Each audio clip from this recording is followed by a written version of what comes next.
Welcome to episode 8 of the Worldwide Wednesday podcast. I'm Shiny, I'm your co-host, Sovereign. and today we have a couple of topics to talk about, more on the entertainment side of things than on the political side, but it will sure to be a fun episode. Yeah, definitely. Um, which one you want to start off with? Both of the things that happen in the entertainment side are pretty fresh in our minds, so I think we should just start with the big one, the one that everyone's talking about. fair enough. Yeah, so our first segment's going to be the first two episodes of Marvel's Hawkeye that just recently dropped on Disney Plus. So we haven't talked to each other yet about our reaction. So you guys hearing our opinions is going to be the first time we've heard each other's opinions as well. Yeah. So what did you think of these first two episodes? So I'm in a weird spot when it comes to these two episodes. So one thing that threw me off, it was a little bit more like it didn't take itself as seriously as like we're used to when it comes to Marvel. And the first episode kind of threw me off because like the fight choreography wasn't great, and Kate Bishop got really lucky in that first episode. Yeah. Like any other like peak human, they probably would have died. But at the same time, it's like she's not a real vigilante or crime fighter yet. So Yeah. it's like, yeah, she got extremely lucky, but I think the whole point is to build her up. Yeah. I feel Like, and as soon as yeah. like that's being processed and like once you have that information like settling in your mind a bit, Mhm. like it's a little easier to accept. But that was something that was going on. Like, okay, there were plenty of moments where she should have died. Yeah. One part that I felt was that I kind of expected it because it would be more grounded and a bit more serious because it was dealing with more grounded threats like the Tracksuit Mafia. I expected to kind of have a vibe more akin to maybe not Daredevil, but like Black Widow, where they were jokes in Black Widow, but they still took this situation seriously. Yeah. Like you could tell, like this means something. Like this is like Natasha facing her past is like this is tough. Like this is not gonna be easy. And like while her and Yelena they like joke together, like outside of that, she's a fairly serious person. Yeah. And then obviously in Daredevil, you like Matt is also like pretty serious. Even in the times where he is joking, it's not like overly joking. Yeah. So I kind of expected this to have more of a vibe to one of those two because of the fact that we're dealing with Hawkeye confronting his Ronin persona, which I mean, I'm kind of surprised that no one in that auction put together that oh, the Ronin suit was found in the ruins of the Avengers compound. I wonder if this means potentially one of the Avengers was Ronin. Yeah. Well, you know that there's a lot of conspiracies in like the Marvel universe surrounding them. Like you know the conspiracy that Tony Stark was it Tony? No, it was Cap. Yeah, that's Captain. staying on the moon. Yeah, Captain America's like, on the moon, which we don't know isn't true yet. We have yet to see him post Endgame. For all we know, do not feel not feel these. Do not. I mean, listen, Nick Fury's in space. For all we know, Cap is up there on the moon just chilling. Do not give these any credibility. I refuse to let you go any further with this. Listen, we haven't seen Cap post Endgame. He may be there. He may be on the moon. But anyways, I'm still genuinely surprised that not one person has brought up the fact that the Ronin outfit and weapons were found in the Avengers compound. And I'm like, someone has to ask, was Ronin an Avenger? Well, I mean, like I know not in the public spirit, but I feel like at least one of like the Tracksuit Mafia should be like, yo, bro, what if one of the Avengers was Ronin? Like it was at the compound, bro. Like, come on. But yeah, this is a little more jovial than what we're used to in the MCU, which I wouldn't say from what we're used to, more jovial for what we expected to be a more grounded series, I should say. Yeah. Because this is, I guess you are right. Because I could compare this to like Ant-Man, Yeah. Like, you can compare this to the original Ant-Man and how it was a little more lighthearted. But you kind of expected that with Ant-Man because of how ridiculous of a concept Ant-Man is. Yeah. But dealing with like a vigilante that's like more like down to earth with like no superpowers like Daredevil or even like Batman where you kind of expect a sense of seriousness. Yeah, especially, like, with all, like, because especially with Black Widow, that being the closest thing we can reference as Yeah. far as the style that we're used to with characters like this. Yeah. And yeah, I thought it was a little jokey, but I did like one, I do like how Kate isn't like she's a happy, and I say happy in quotation marks, where in the sense that she's very loosely a happy person, but you can tell she's a very unhappy person, Yeah. which I kind of like because like she only really shows genuine displays of like happiness around Clint and like her friends. But like when you see her alone or you see her with her family, she's just like a generally unhappy person, which I'm like, it's a little refreshing considering what she's gone through. I mean, she pretty much just gets rid of, like, her darker side of her personality and just immediately becomes a Yeah. fangirl. And I think that's probably because it probably represents one of the last good moments in her life, which was seeing Hawkeye. Which, by the way, the shot that took out her, like, the Shatari, like, speeder that was headed towards her, was the shot Clint made in the Avengers where he was not looking. The behind the back shot that he makes when he doesn't look at what he's shooting. That shot is the shot that blows up the speeder headed towards her house. Yeah. If you do like the shot comparison of which Because one it was. because they really do try to replicate it from different angles, like what we saw in 2012. Yeah. So that one was definitely yeah. First theory. What do you think of the theory that Eleanor killed her husband during the Shatari invasion for the insurance money? So we're gonna go that deep already, huh? So the reason Because why, and I thought about this when watching it, I thought it was very weird how she kept screaming mommy and daddy and no one responded for an extended period of time, despite the penthouse not being that large. yeah, like, she definitely gives off some weird vibes throughout the entire, like, 2 episodes. Like, Like, part of me is like, you took way too long to respond. Like, and you know, like her dad, like the last thing her dad says to her is like, "I'll do what I always do and protect you." Yet conveniently, when aliens drop from the sky, this man is missing, and then he's dead off screen. yeah, and we do get some.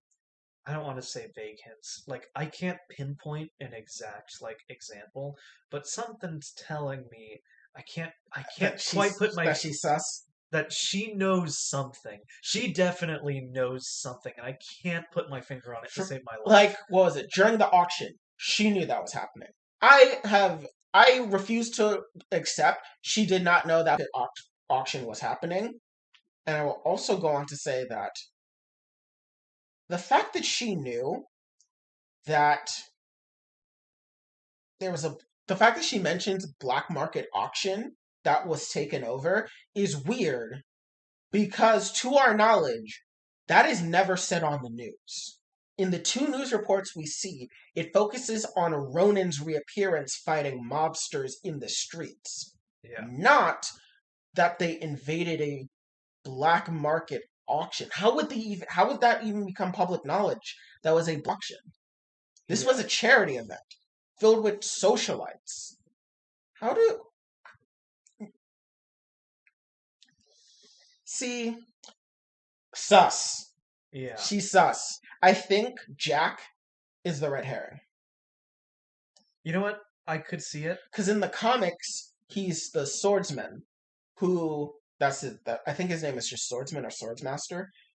In the comics, he teaches Clint how to use melee weapons, and eventually becomes an anti-hero, and then he becomes a member of the Avengers at one point.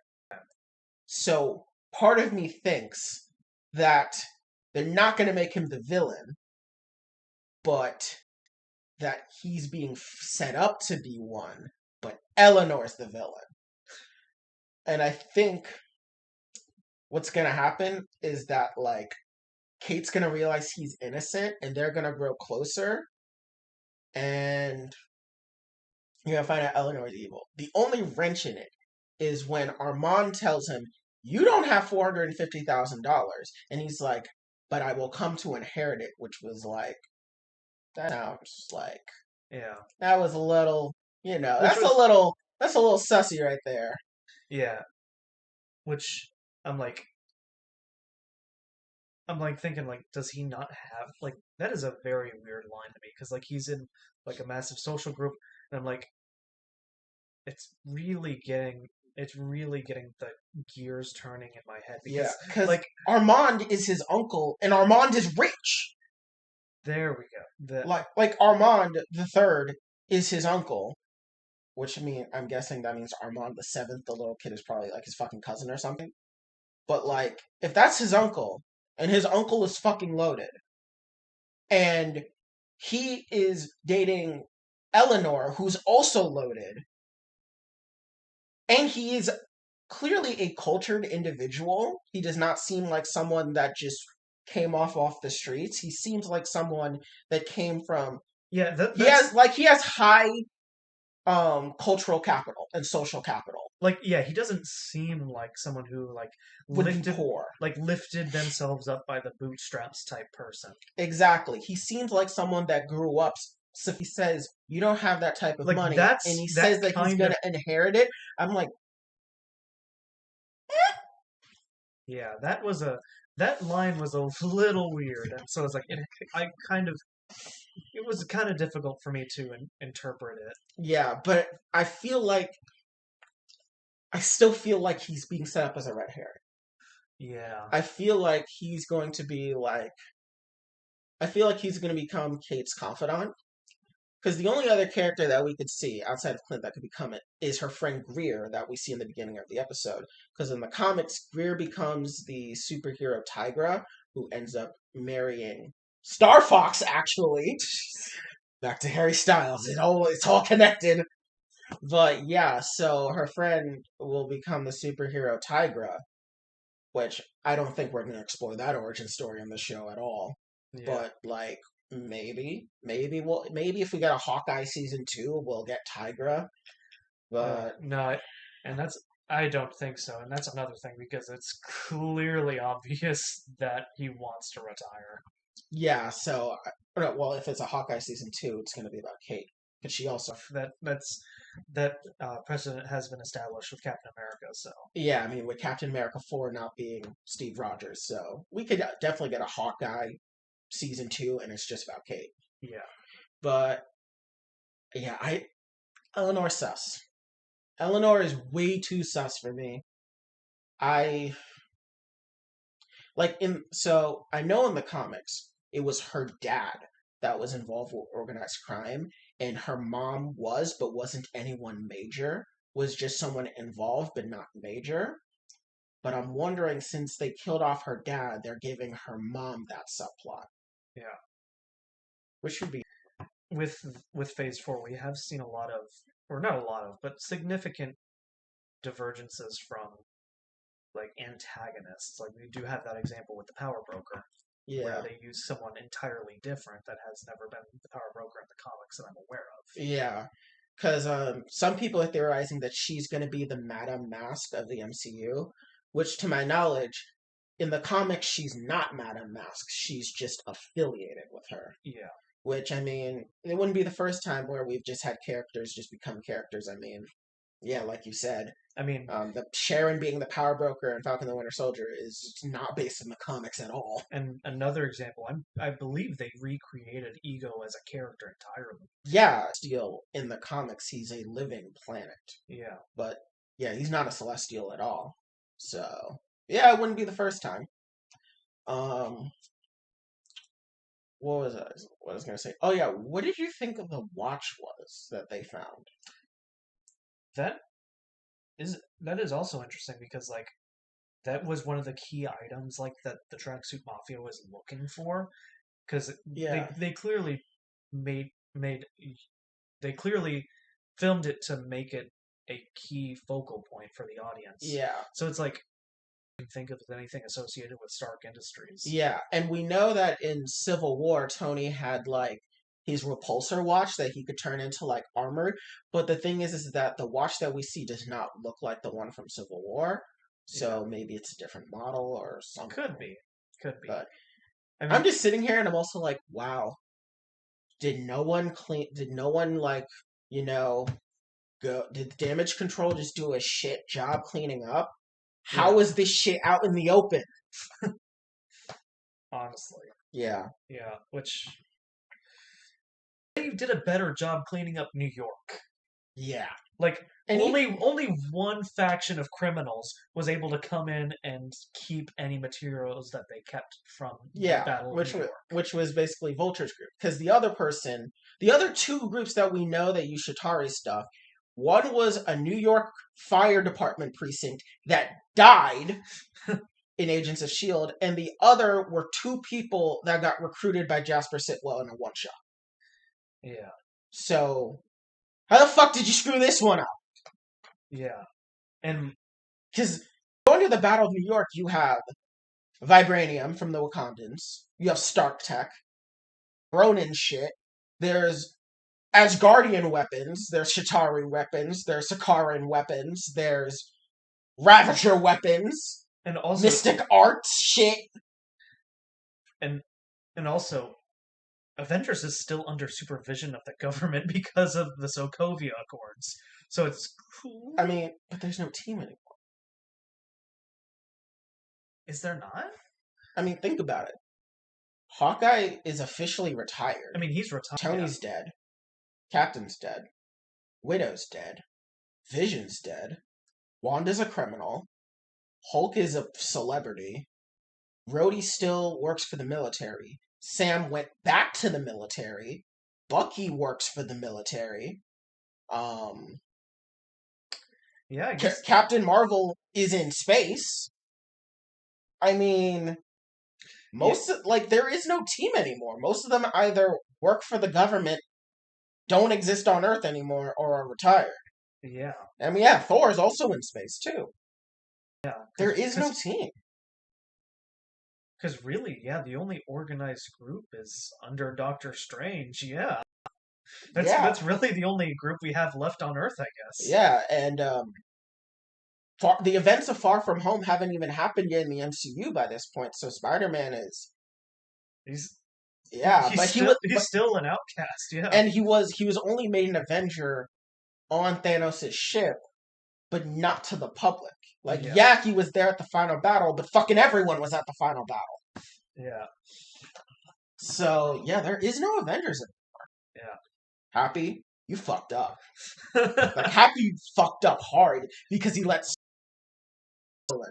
like, you would think after the Stark Tower debacle in Homecoming that they, like, Happy would get a grip on making sure stuff doesn't get fucking stolen, but clearly not. Nice job going. Clearly, someone needs to hire a new chief security officer. Yeah.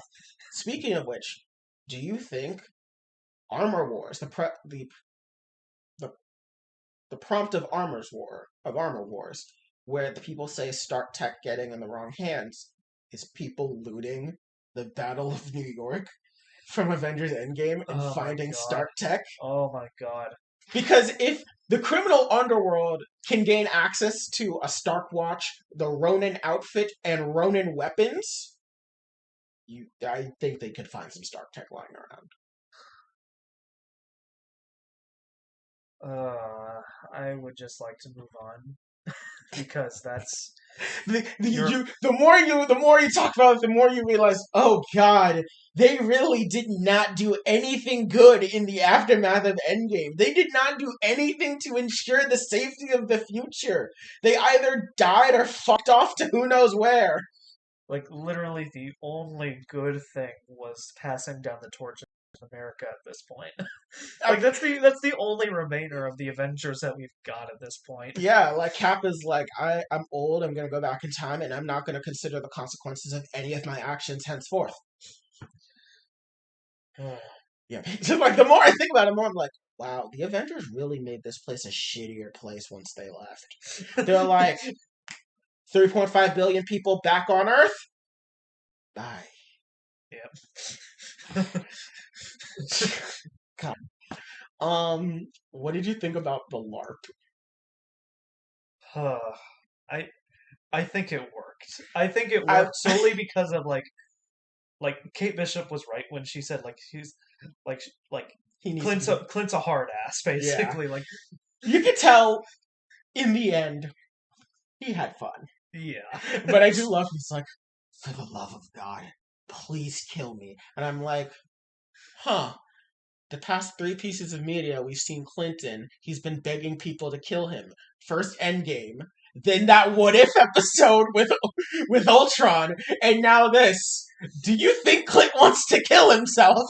Oh god, no, he's still got it. Well, he has a family in this iteration. Yeah, but it's so funny how the past 3 times it's just like no, this, I gotta die.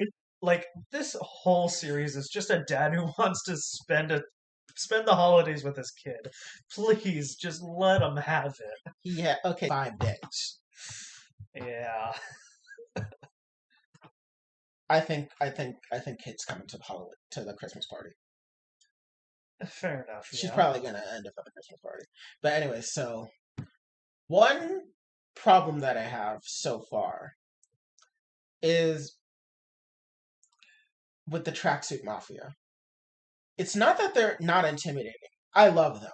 Oh, yeah, they're great. Like It's just my problem I have is they've shown us Clown. He's the guy that doesn't speak with a Russian accent. yeah. He was the guy that was saying like "Finally watch." They've shown us Clown, and he has done fuck all in the 2 episodes. In the comics, Clown is like a psychotic mercenary that gets hired by like the New York underworld as like a hitman. He's usually called alongside people like Bullseye or like Maya Echo. So like he's usually called along those. And like so far, like the most he's done is Mr. Barton can't come to the phone right now. And I'm like I mean I was expecting him to fight Kate and like kind of beat her, but Yeah. like I'm pretty sure he was the one member of the mafia in the 2 episodes that she's encountered that she didn't fight. Yeah. And I'm kind of like, got 4 episodes left. We need this man to do something. Like I feel like with like the tracksuit mafia, they could definitely like make them to the point where like, yeah, these are villains, but I kind of like them. Like they could totally market these villains like that. Yeah, Like it's totally possible with personalities like that. yeah, I like them. I think I'm just so far I'm just a little disappointed that they're using Clown as a member of and not utilizing him. Like he seems more like an underboss than like a hitman. Yeah, because like they're clearly like in the interrogation scene, they seem like they don't know what they're doing, but in a not a bad way, but like a written kind of smart, but it has a bit of a like they built a foundation to create like weird characters, Yeah. like that are still kind of likable as villains. Yeah, like Ivan and Enrique, the two of them, it was like, I couldn't find a good warehouse. Like, gentrification is happening everywhere. like, come on. I like those two, but like the foundation is there to make them like likable characters. Yeah, but we may get those in the next episodes. Maybe because like maybe I'm just expecting a little bit too much in the first 2 episodes. Because compared to like the past series that we've got, the first 2 episodes are usually kind of like a little bit packed. Yeah, like first, giving us a lot of like first details. First half of WandaVision, incredible. Yeah. First half of Loki, really good. Even the first half of Falcon and the Winter Soldier was like really good at like establishing things happening. Falcon and the Winter Soldier, establishing each of the characters' internal thought process and motivations. Yeah, I feel like with this, I guess I just wanted to see more of the New York underworld be a little bit fleshed out because the most that we've gotten about the New York underworld post Endgame was when at the beginning of Far From Home, Peter accidentally disrupted a mafia cold war when Yeah. he like tied up all those villains. Because, like, a lot of the Rogues Gallery in Marvel happens in New York because you got Hell's Kitchen, you got all of Spider-Man's Rogues Gallery. Yeah, You've got you have Luke.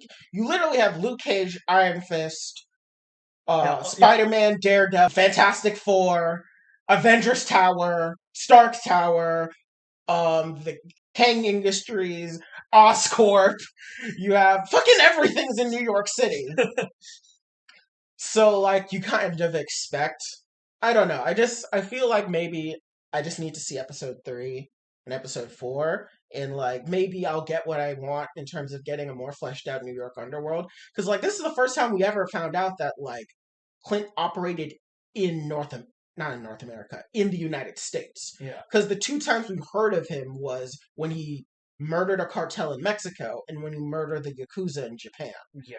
So this is our first time hearing that he like tore apart like the New York underworld, which is kind of like I kind of wish they mentioned that in Far From Home, considering that was one of the first things Peter did when coming back. But also I kind of wish we kind of got a little bit more as to what he did to the tracksuit mafia. Like yeah, he like murdered them, but like did he destabilize them? Like I kind of wish the way they introduced like Clown was that like Clown is like a mercenary that works for them. Clown is like a mercenary, but he was hired to bring stability after Ronin killed like a good portion of like all the good hitmen. Yeah. And maybe we'll get that. And also, so I'm guessing that Echo is the boss. Probably, yeah. So I'm wondering how this is going to work out. Because she can't be a villain. She's getting her own show. In the comics, she's the original Ronin. She's the lover of Daredevil at one point. Adopted daughter of Kingpin. I'm like, she can't be the big bad here. There gotta be someone higher. But she can't be, like, she can't be good, but she can't be so bad that when she gets her own series, we can't root for her. Yeah. Because the biggest thing about this character is that she's deaf. So she communicates through sign language, meaning a lot of like her personality and how we're going to be able to relate to her is going to come from her expressions and acts. So I'm like, I really want her to be an intimidating figure, but I don't want her to be evil. Yeah. Because then it's going to become a little difficult. And in all of this, I'm also wondering, how the fuck is Yelena going to show up? Because she's supposed to be in the show. Because, like, she's one of the only people that knows Clint is Ronin. Because at the end of Black Widow, Val shows her the man responsible for her sister in his Clint in the Ronin outfit. So, I guess I'm a little concerned considering it's only 6 episodes and we're already a third of the way through. And Yeah, I feel like we don't have much of the plot to go off. Yeah, because most of the other shows were either 8 or 9 episodes long. Yeah. Like, this is surprisingly short. Like, again, we're a third of the way through, and we're kind of grasping at what this plot can be. We only have 4 hours left of content. Yeah, which this whole series is going to be 2.5 movies long anyway. Yeah. So it's more than we're used to getting, but at the same time, it's less than what we've gotten this year as far as Marvel TV shows are concerned. Yeah, I mean, even in other Marvel, like even in the Marvel movies of Black Widow, Shang-Chi, and Eternals, by what would be the first third of those movies, we had a general idea of where the plot was going. Yeah.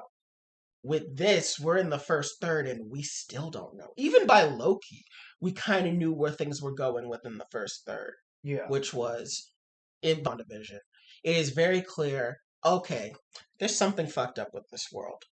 Like, people are trying to get in from the outside, they're trying to contact Wanda. Like, clearly there's something wrong, and we're gonna find out what's truly going on here. Falcon and the Winter Soldier. we're learning, okay, there's this terrorist group out here, and they got a super soldier serum. What the hell happened? With Loki, by the second episode, we meet Sylvie for the first time, and we're like, oh boy, we're gonna have Loki dealing with his female counterpart. What If is a little different because it was an anthology Star-Lord T'Challa episode. Yeah. Which was like the second one where we could see how like we have some what ifs that are a little like pretty close to the original source, but then we have another what if that is just completely separate. Yeah. Like, and as far as Hawkeye is concerned, what has happened in these first two episodes? We have we have a ambush at an auction, and the next episode and a half is Hawkeye and Kate Bishop trying to recover from it, and then Hawkeye. Like, Yeah. we don't really have an indication of where the plot is going per se. So I see what you're saying, and Yeah. we don't have any leads. Yeah, because it very much feels that like, and I know they're gonna tie it together, but it really feels disjointed. The Kate Eleanor Armand plot and the Hawkeye tracksuit mafia Ronin plot. Like it feels very separate because like so far, the only connections we've seen is when the tracksuit mafia attacked the auction, and both Armand did not seem prepared to see these people, which kind of makes it feel like it's separate. Because like the most we get is that Jack steals the Ronin sword because he's like free sword, and Armand is like, "Get me the fuck out of here! There are people with guns." And I'm like, I still have yet to see the paths cross over again. Yeah. Because like Hawkeye himself isn't worried about the Armand murder. Like he doesn't care about it like Kate does. Yeah. And so I'm kind of like the excuse to have her go rescue Clint was good enough, but you're kind of like, does Clint even, did you even mention the Armand? I think she did mention the Armand murder to Clint, but did he even acknowledge it as part of the puzzle? And so I'm kind of, I don't know. I'm a little let down, kind of, because I felt like we were going to get a little bit more substance with 2 episodes. Yeah, like I can relate to what you mean with us not really getting left with a lot to work on. Like, Yeah. the most we can theorize about is Eleanor. Yeah, it's Eleanor, and is Kingpin gonna show up? Because this is obviously based off of the Matt Fraction run in the comics. And in the comics, the auction that was barged in on was an auction that Kingpin was a part of, where they were auctioning Hawkeye acting as the Ronin, killing a head of state. And I mean, we've already gone through the auction scene, and so far with the trailers, we haven't seen another one. Yeah. So I'm kind of like, how's this gonna work? Yeah. I don't know. I'm hopeful that it'll turn it around. We still have 4 episodes left. I'm just kind of a little worried. Because with the second episode, like, so far, like, I mean, I hate this trend because it's an audience, but most of the other shows have left us with cliffhangers. And now, like, now that we're left on episode 2 of this series, we're like, okay, we see random girl, but like the audience don't know. Like, we know it's going to be Echo, but the general audience does not know. Yeah, we just know this is the boss, and that's all we're left with. Like, now I am in a hypocritical stance where I feel like I'm suffering withdrawal from cliffhangers now. Yeah. Like, I feel like I feel like in other shows where they hype up like the villain when when they finally meet the villain, there's kind of a bit of a setup.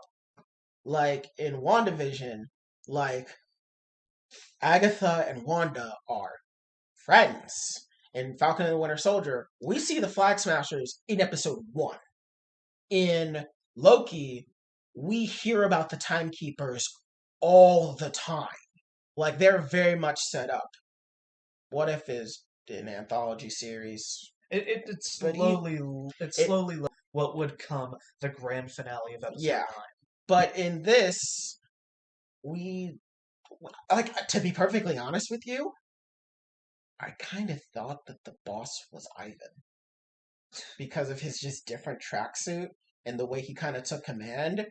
I kind of thought he was the boss. Yeah. And that clown was just like a special enforcer. So when they're like, the boss, and I'm like, oh, there is another boss. Now, what I'm really hoping for, and I couldn't tell this because of how most of the shots were lit in these 2 episodes. Yeah. I hope they embrace the silliness and give different ranks, different colored tracksuits. Like, intentionally ranking grunts under bosses, and all the different ones, different color tracksuits. Like, just embrace the silly. This is a little bit more of a silly, like, series than the rest of the shows. Yeah. I want them to go all out on the tracksuit mafia. Honestly, I think we may get that because of the fact that Enrique is a lower level member and he wears the red tracksuit, but Ivan has a black tracksuit. Exactly. And Clown has, like, I believe he doesn't wear a tracksuit. I don't think so. Yeah, he doesn't wear a tracksuit, which shows he's kind of outside the organization, and obviously Echo's not going to wear a tracksuit. Yeah. But Kate Bishop beat up by mostly red tracksuit wearing grunts. Yeah. So I really want this. Just who knows? Remember in Loki, we did see a Skrull in a blue tracksuit. We may get a blue tracksuit member. And what if it is a Skrull? Because, I mean, this is already like a super, like, not super silly, but it's sillier than what we're used to in the MCU. I mean, we've got an animal sidekick. We've got the villainous group labeled the Tracksuit Mafia. Yeah. Like, this is going to be a little bit, yes, it's going to be a little bit sillier than the norm that we're used to. Even Laura was like, the Tracksuit Mafia, what did those idiots want? Which, 1, confirms to me, Clint told Laura everything, and 2, she is perfectly fine staying with a man that brutally murdered criminals in an act of revenge across the world for nearly 5 years. I mean, he was an agent. True, he was basically a government assassin. This is just... Like, this wouldn't be... This went from state-sponsored terrorism to individual terrorism. Yeah. That's fair. I mean, he's killed so many people. Yeah. Agents, aliens, assassins. Yeah.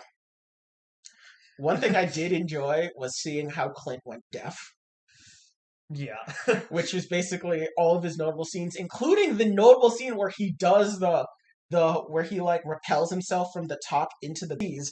That is one of the first instances of him actually experiencing hearing loss, was shattering that glass and then getting blasted by Hydra, and then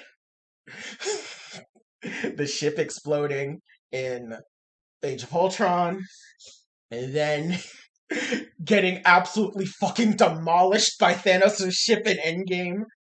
Lord knows how he survived getting blown up like that. Man, just let my boy retire, please. Honestly. Like, he's saved enough. Also, I wonder. Like, he tried to retire in Civil War. This takes place in 2023. So this man tried to retire 8 years ago. Yeah. This man is dragging him back. This man is 8 years late to his retirement. And he is so close. He just really he made the promise to his family, and he only sees a path that leads to him not fulfilling that promise. Pretty much. There was one other thing I want to say. Oh yeah, so in the Matt Fraction comic, we see there's an entire issue which is done from the perspective of Lucky the Pizza Dog. And that issue is actually really famous for being one of the best single issues ever. do you think we'll get an episode entirely from Lucky's perspective? Because in the comics, Lucky originally was a dog owned by Vlad of the Tracksuit Mafia, and then he found his way into Clint. So do you think we're gonna get like an episode from Lucky's perspective? That seems like a bit much, considering this is only 6 episodes know. long. I If thought anything, if anything, we'll get a fight sequence in his perspective. Yeah. I feel like that's the most we can ever get with the kind of episode limitation that we have. I feel like if we had like 8 or 10 episodes, we definitely would have gotten an episode from Lucky's perspective. Yeah. But the fact that it's so short, and I'm surprised it's so short. Like, I mean, this is Hawkeye, Yeah. one of the original 6 Avengers, and he got And- 6 episodes, but Falcon got was it 8 or 9? I think it was 8. Yeah. Which, mind you, is that was about it's 2 characters. and that's still an hour and a half more content. Yeah. That's still a movie from the early 2000s amount of. Either way, I think we've kind of exhausted every point about the show. Let's not turn there. We talk about Marvel for an entire hour and a half again. Yeah, We- we're we- we're we- running up on the 45-minute mark anyways. And we have a very bad habit of just ranting about Marvel for more than is necessary. That's true. But that just also goes to show how much we love Marvel. Yeah. But overall, I'm going to be honest, a little disappointed. But I'm keeping my expectations in check, and knowing that potentially the next 4 episodes can give greater context to these past 2 episodes, and it may enhance the series at large. Ugh. Yeah. Overall, God, we really got to stop saying that. We need to stop Yes, saying we need that. to find a different word to say. In conclusion, So, in summary, I do think that I'm going to keep my expectation. Actually, I do see this actually growing, because they need to put a lot in these episodes yeah, in order to warrant its existence. So I'm looking forward to it, mostly because we haven't really gotten anything bad out of the MCU, and don't believe the critics when they talk about Eternals. yeah. I don't really see this being an L for the MCU. I don't think that's where this is going. I would say it would only be an L if we get a WandaVision level ending. Yeah, because If we get a WandaVision level ending, then I think this would be the first show since it got really flopped. Yeah, because the only reason WandaVision was good was because of the first half. The first the half setup was beautiful. The setup for everything was amazing.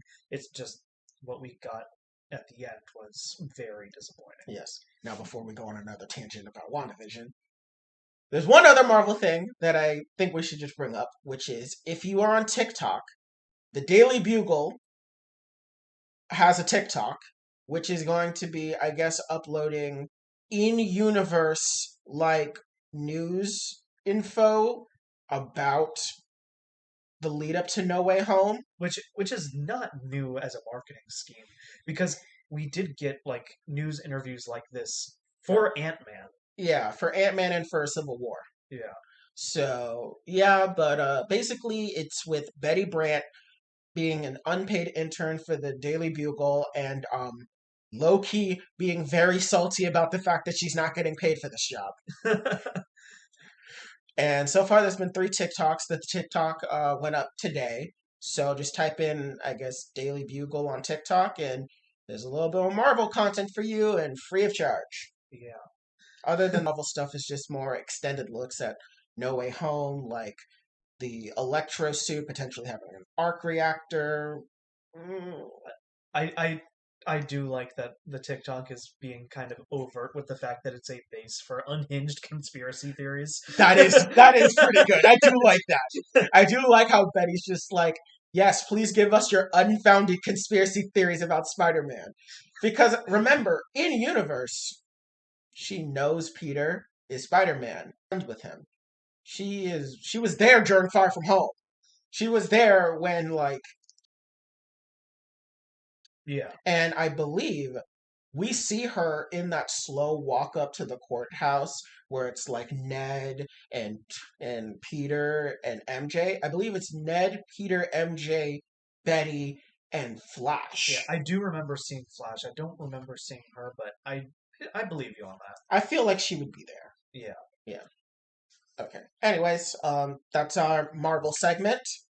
Um, let's move on to our next segment, which is going to be on Dragon Ball Super Chapter 78. Yes. So, God, the fact that we're going to be getting Marvel content every week and this comes every month is kind of jarring. Yeah. I'm just glad because I love Marvel, but I really love Dragon Ball. And Yeah. so getting Dragon Ball content at all is great. And this chapter, I'm not gonna lie, I was hyped for what this chapter could entail, but was a little let down I'm gonna by the execution. Here's what I'm thinking right now. Yeah. We just got out of a huge, several chapter spanning fight between Granola, Goku, and Vegeta. Yeah. Then we got the episode, or not episode, the chapter after where it was a Bardock. lore dump.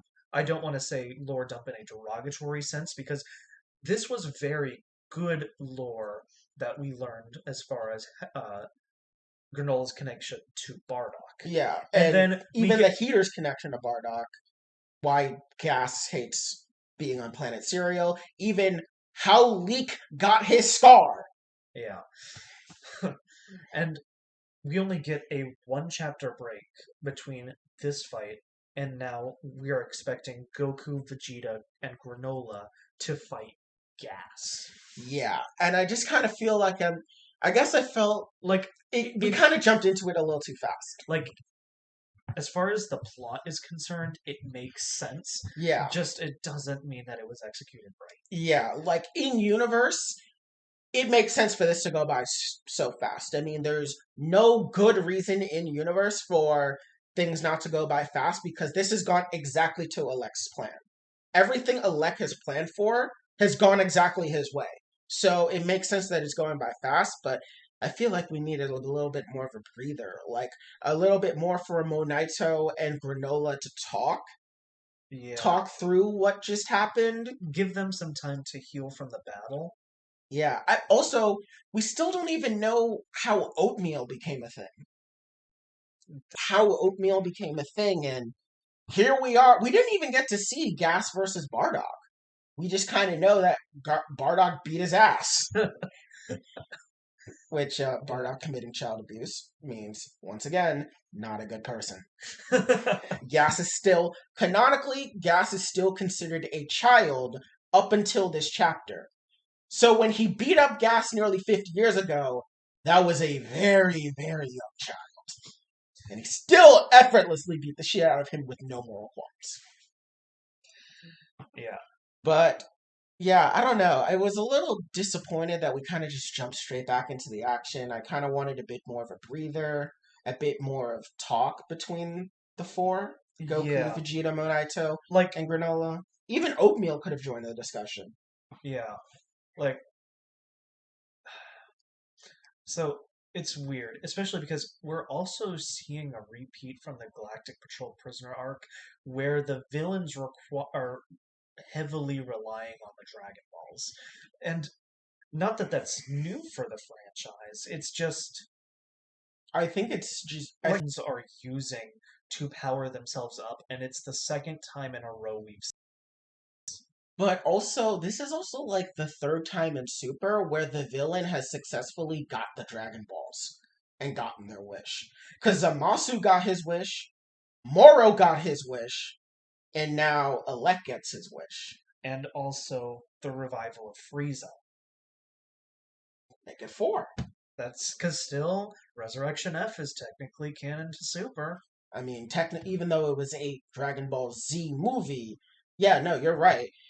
After really just decades of Dragon Ball villains not getting the Dragon Balls outside of King Piccolo and Garlic Jr. and Dr. Cochin in their respective movies, we don't really...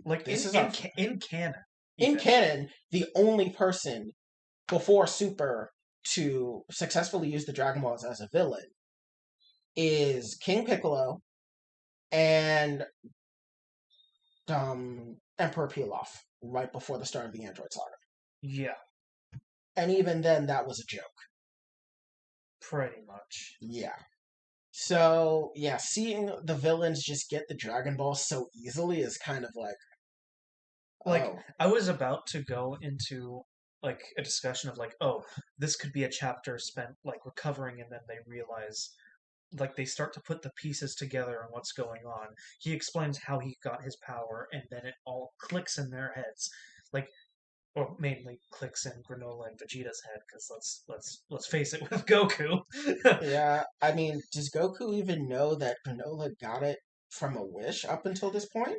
What I'm implying is that Granola reveals how he got his power. Yeah, I was gonna say, I don't think Goku and Vegeta knew that Granola got it via wish yet. No, they reveal, like, he says it right up to, no, he learns it as soon as Gas reveals that. But Yeah, what I'm implying is like in this fictitious world where we yeah, got a more well executed chapter, they could have spent this chapter healing, conversing, realizing everything that's happened in the plot so far, and then it's a race to uncut to get the Dragon Balls. But then we run into the problem where we already went through this before. yeah. Where I feel like in your hypothetical situation, the ending of the chapter should be they encounter Gas and it is his powered up form. Like they're way too late now. Like it would be, I'm trying to think of a moment where it's like that, even in the movies where they run up to the villain and he's all powered up because of the Dragon Balls, like, and they realize, oh shit. I don't think we've ever actually in Dragon Ball encountered a situation where by the time the Like, I'm villains trying to get think. by the time the heroes get their shit together, it's already too late. Yeah, Like normally when in Dragon Ball when the shit together, it would be it's it would be the revival of King Boo. The revival of King Boo is exactly what I'm thinking of. Like, who the fuck is King Boo? or Kid, not King Boo. Jesus Christ, I'm like Majin Buu. I'm I thinking was like, the fuck you mean King Boo? Majin You Buu. mean Luigi? You mean Luigi's Mansion? No, Majin. Okay, I am in a serious mood to play some Mario Party Superstars right now. Do not judge me. Fine. I've been seeing a lot of Yes. the horror map, so do not judge me right now. Side note, if you could ever give me money, please give me money to buy either Pokemon Brilliant Diamond or Dragon or Mario Party Superstars because both those games look so much fun. But anyway, Majin Buu. Yes. The revival of Majin Buu is where they realize, oh shit, we are fucked. Yeah. Well, even then I hesitate to say that because one, that wasn't less because the main characters were getting played and they realized too late. That was Vegeta being an asshole. And two, Goku could have killed Majin Buu, but he was like, I'll let Gohan and Goten do it. Well, Gohan was already fucking destroyed. But yeah, I get what you mean, because that is the closest we've gotten. And I'm trying to think of maybe another series that we've gotten where it's like the main villain's plans have come to fruition right as like the main characters have realized. And also you could bring up Cell's perfect or his transformation to his perfect form. But I wouldn't say that's less of the or more heroes. from Vegeta and Trunks. I wouldn't even say from Trunks' perspective. That would mainly be from Vegeta. Everyone else knew that if Cell got perfect, it was over. Vegeta was just like, I'm perfect, though. Yeah, but again, us labeling these examples, Yeah. we are just running into repetition because the Galactic Patroller Prisoner arc was pretty original to its credit. Yeah. Like, this was like we haven't uncovered a lot of it because this was before our podcast, but it was a really good arc. There aren't really any downsides to it. Really, outside from a few like nitpicky things. Yeah, and like I thought it was like really interesting when that arc was happening because of just the various different dynamics we got and the various different types of like adventures we saw. Like we had a Solo-esque train scene between the Macarini gang and Marus, which was really cool. Like, because we talked about it at the time, it was probably heavily inspired by the scene in Solo. Yeah.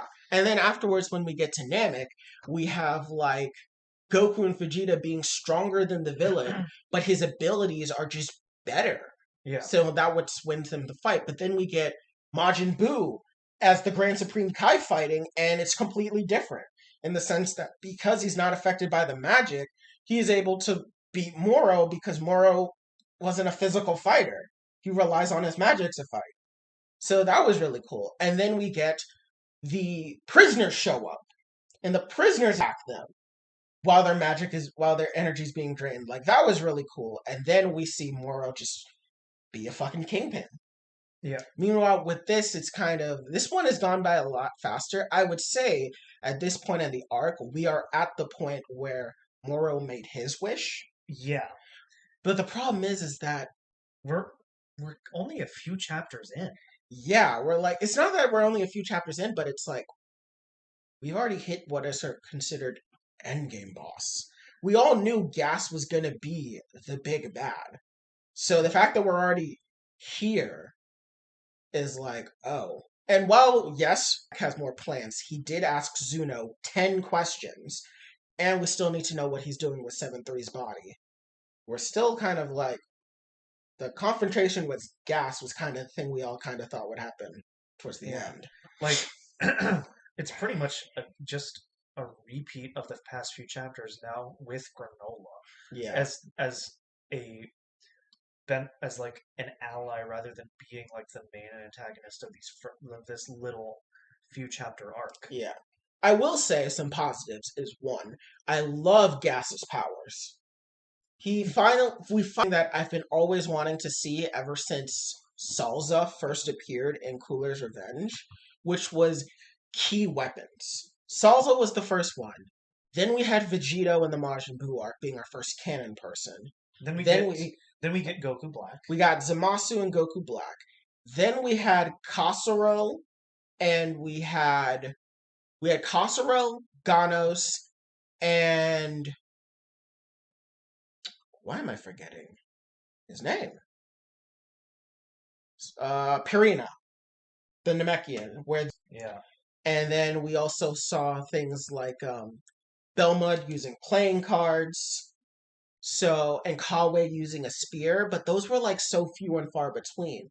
I was like, I kind of wanted to see a dedicated fighter that uses like constructs. And Gas just came out with everything. He fucking spear throws like a 4-pronged spear into all of Granola's like limbs and like pins him against his ship. Beats the fuck out of Goku with some nunchucks, and then fucking Looney Tunes hammers him across the planet.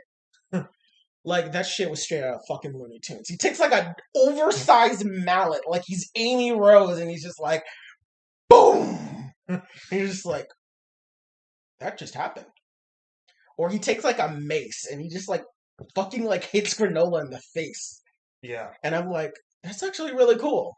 I really did like that because it's so unique. Yeah. Like, I think this is the first time we've ever seen someone seriously use nunchucks since the original Dragon Ball. Yeah. And he used it to literally knock Goku into base. Because I don't see weapons used a lot in Dragon Ball. I mean, as soon as the power pole has no longer been in use, the most we get is Trunks' sword. Yeah. Trunks' sword and Mai's mystical shotgun.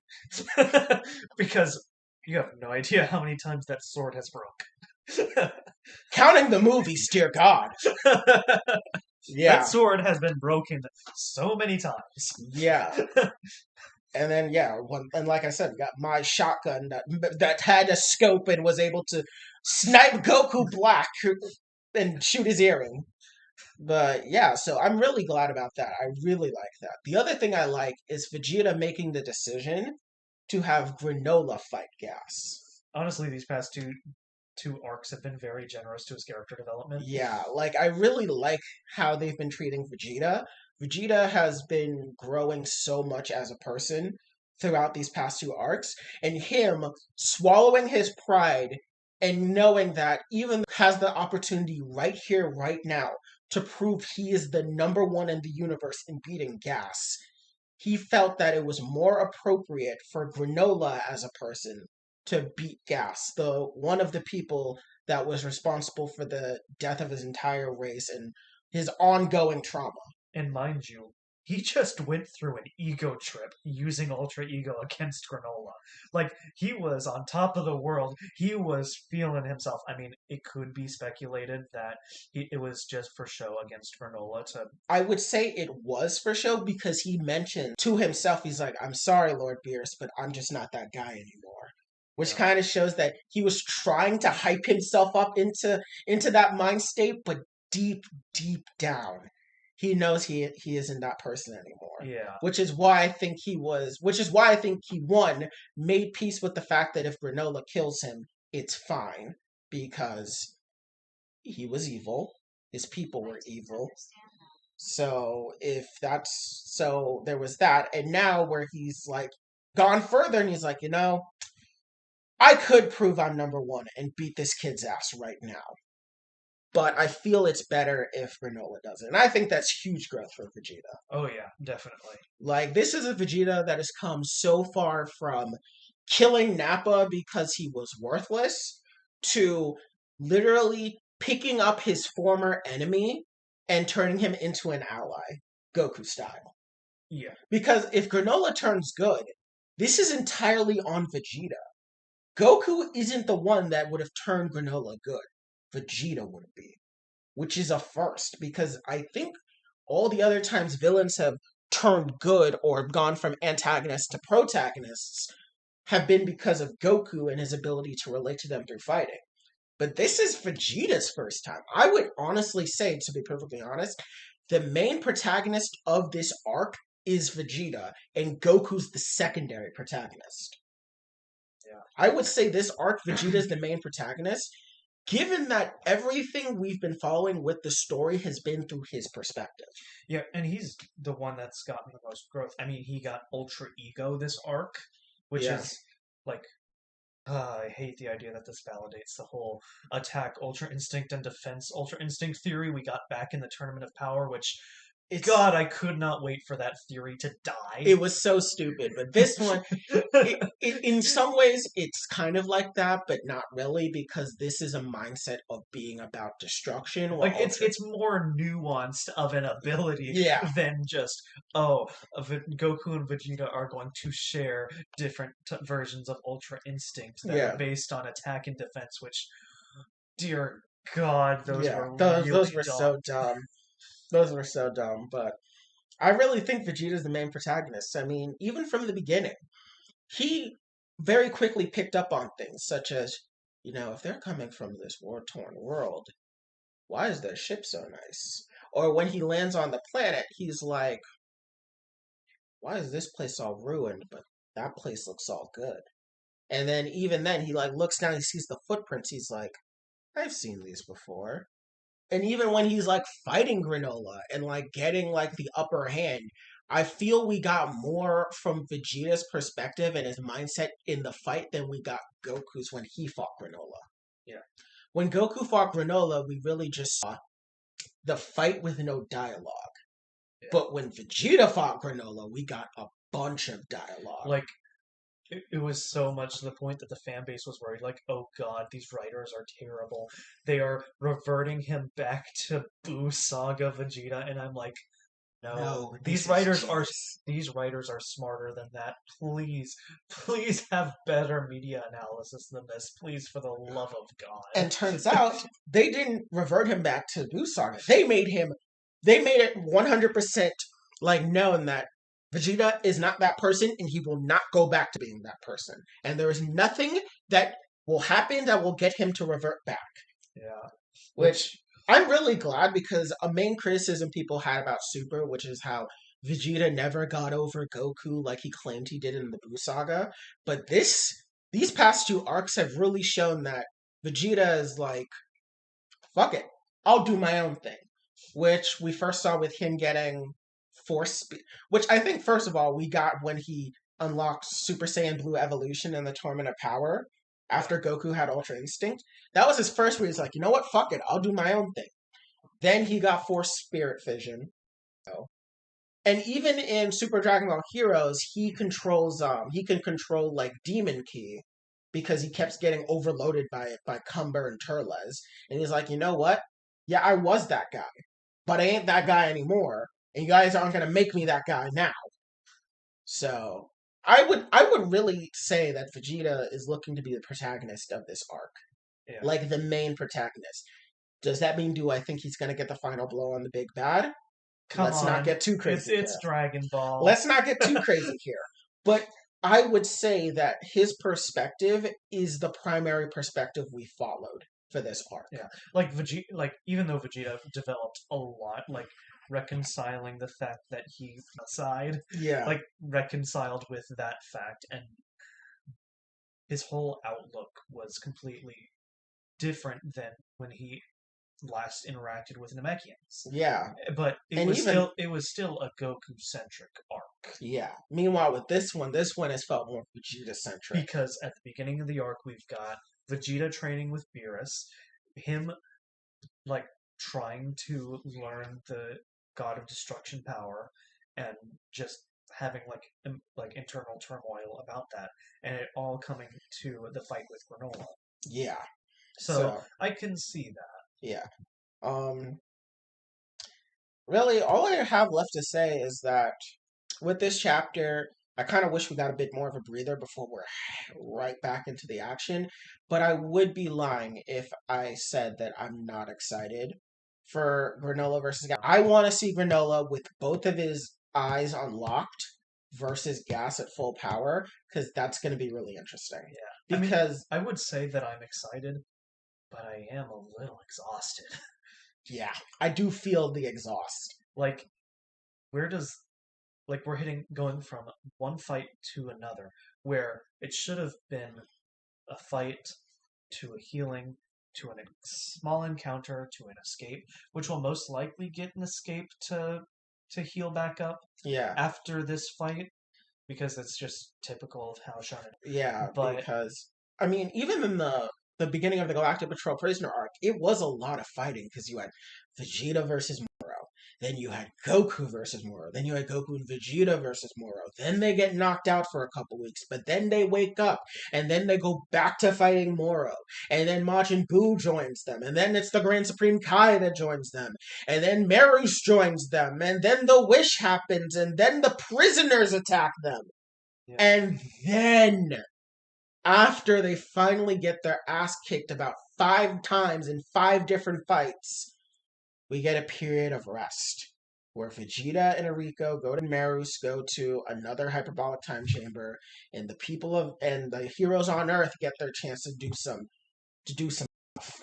But mind you, one difference I wanted to bring up is that in that arc, all hell breaks loose. I mean, we've got the most wanted criminal in all of the Galactic Patrol jurisdiction, completely setting everything to absolute hell. Yeah. And meanwhile, do we really have a motivation besides the Heaters want to do something with against Frieza? They want to kill Frieza so they can take over his army, which I'm kind of confused about.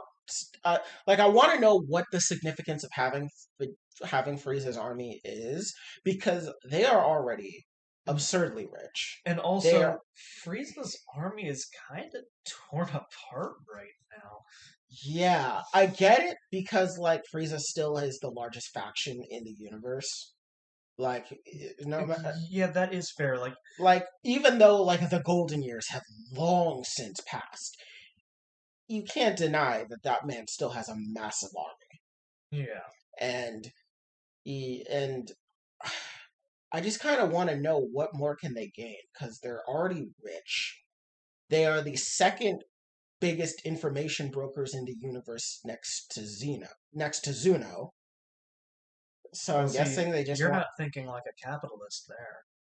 You can always have more. Yeah. Actually, you can always have more. When you say it like that, you honestly don't even need more motivation, actually. They're number 2. They want to be number 1. Actually, yeah, no, that makes sense. Never mind. Yeah, again, you're not thinking like a capitalist. Yeah. You don't understand how criminal factions organize themselves. Yeah, my brain has been turned off from capitalism for so long that I kind of forgot that, right, people do evil shit because they're greedy. Yeah, sometimes you're just a greedy capitalist, and that is Elec. Elec is a greedy capitalist that is basically using his family for genocide so he can get more money Yeah. and clout. Yeah. Literally, he said he wanted clout. Yeah. With this chapter, I think it's safe to say that it was a good chapter, but I am very afraid for what will come after because I am I just want something different, and I see too many similarities from the past arc, and I wanted more room to breathe. Yeah. And the fact that we only had a lore dump chapter and half of a chapter to recover. Yeah. For me, I can see where this is definitely going to diverge, but I'm still like, I need time to breathe from that last fight because the Goku, Vegeta, and Granola fight was long and it was good because it was some of the best fight choreography that we have gotten in Super so far. And some of the best character development, like we mentioned, for Vegeta. And also just the best, like, unique fighting styles. Like, we have never had a character that was good at sniping and good at hitting your pressure points. We have With the exception of Hit. But even then, Hit only can do it because he stops time. Granola is just that fast, and he can see that well. And then we have Goku, who's learning how to use Ultra Instinct in his Super Saiyan forms, and he's also learning how to use different aspects of it, such as the dodging or the body hardening. And then we have Vegeta, who is using Hawkeye in very unique ways, such as like throwing up rocks and using Hawkeye, or like luring him to different areas and Hakkaiing areas so like it will create massive amounts of like smoke, so he can just like come out and beat the shit out of him. Yeah. So even though I know Gas versus Granola is going to be another unique fight, I'm just like, my brain can't handle that. It's going to be crazy, and I need a little bit more of a break before we get into guy who will seize every single one of your pressure points and can hit it with pinpoint accuracy versus guy that can create weapons and will fucking destroy you with them. Yeah. Oh, anyways, I think my review of it, if I had to give it a number, I'd give it like a 6.5. I'm willing to say 7. Yeah, 6.5, 7 out of 10. Like, it's not bad.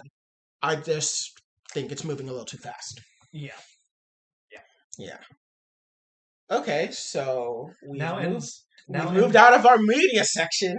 We get to end the fun part of our section. I'm sorry, but we've got a lot to follow up on and stuff we really want to talk about. Wait, one more thing. One more thing that I forgot to bring up. So this is still part of the Dragon Ball section.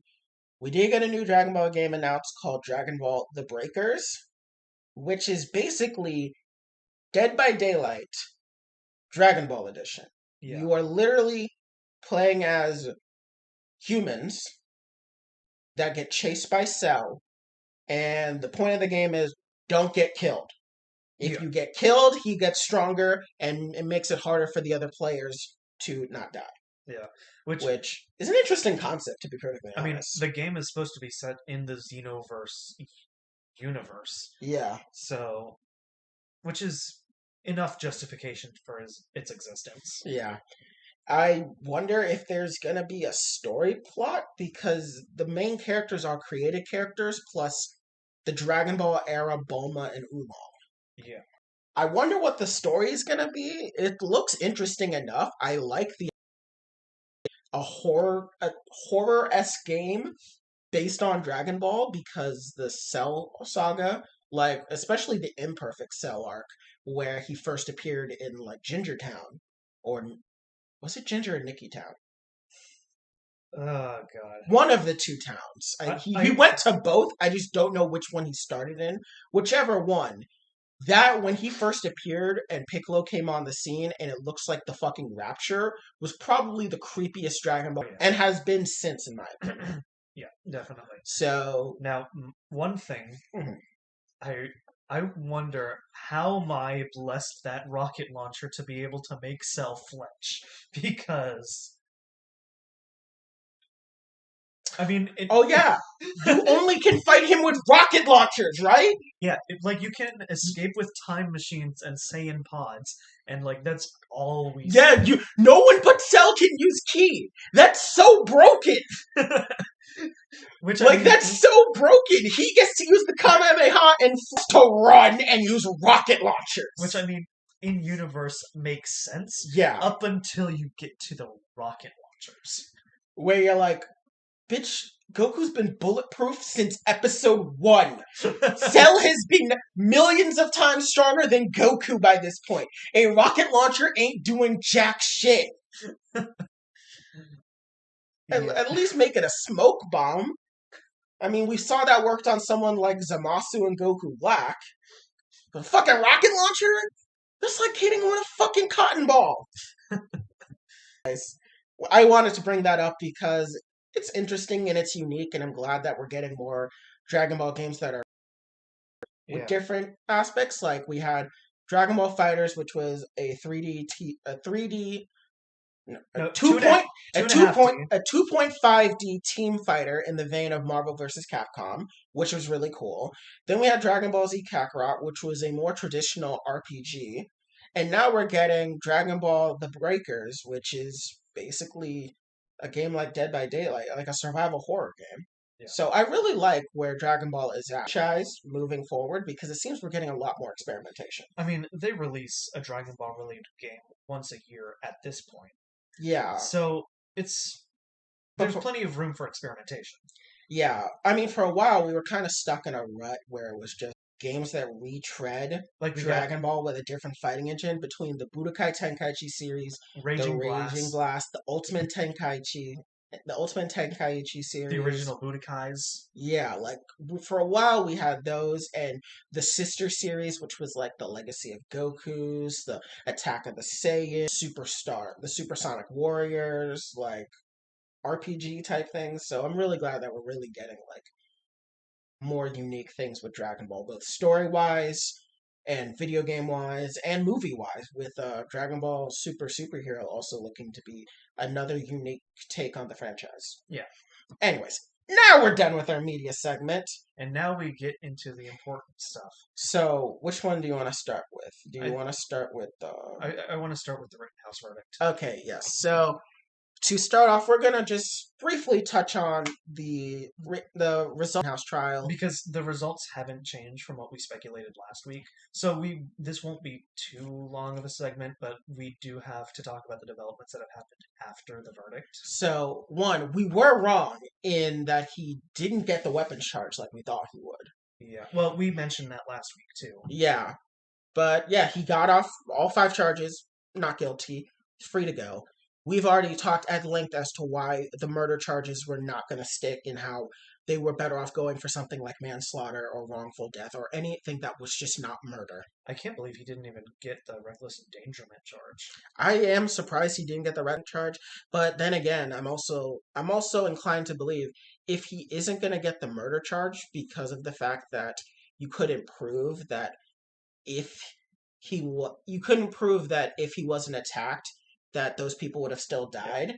It's kind of hard to argue reckless endangerment because the only way you could argue it is by nature of him bringing a gun, but other people had guns. Yeah. And they didn't get the reckless endangerment charge, including one of the people he shot. Yeah. At the end of the day, we're not legal experts. The moments that are most revealing about the case trial, there are things revealed in trial that is never expressed to the public media. Yeah. And so there are bits and pieces of information where we have to bite the bullet and say this was probably a correct verdict. Yeah, I mean, which at the end of the day, it came down to the jury, and while some people may want to claim white privilege, there was definitely an aspect of white privilege, don't get me wrong, I don't think it was white privilege in the way we stereotypically think about it, in the sense that I think, in my opinion, he got off, in part because he's white, but I think if this was a minority, they would have stacked up lesser charges on him.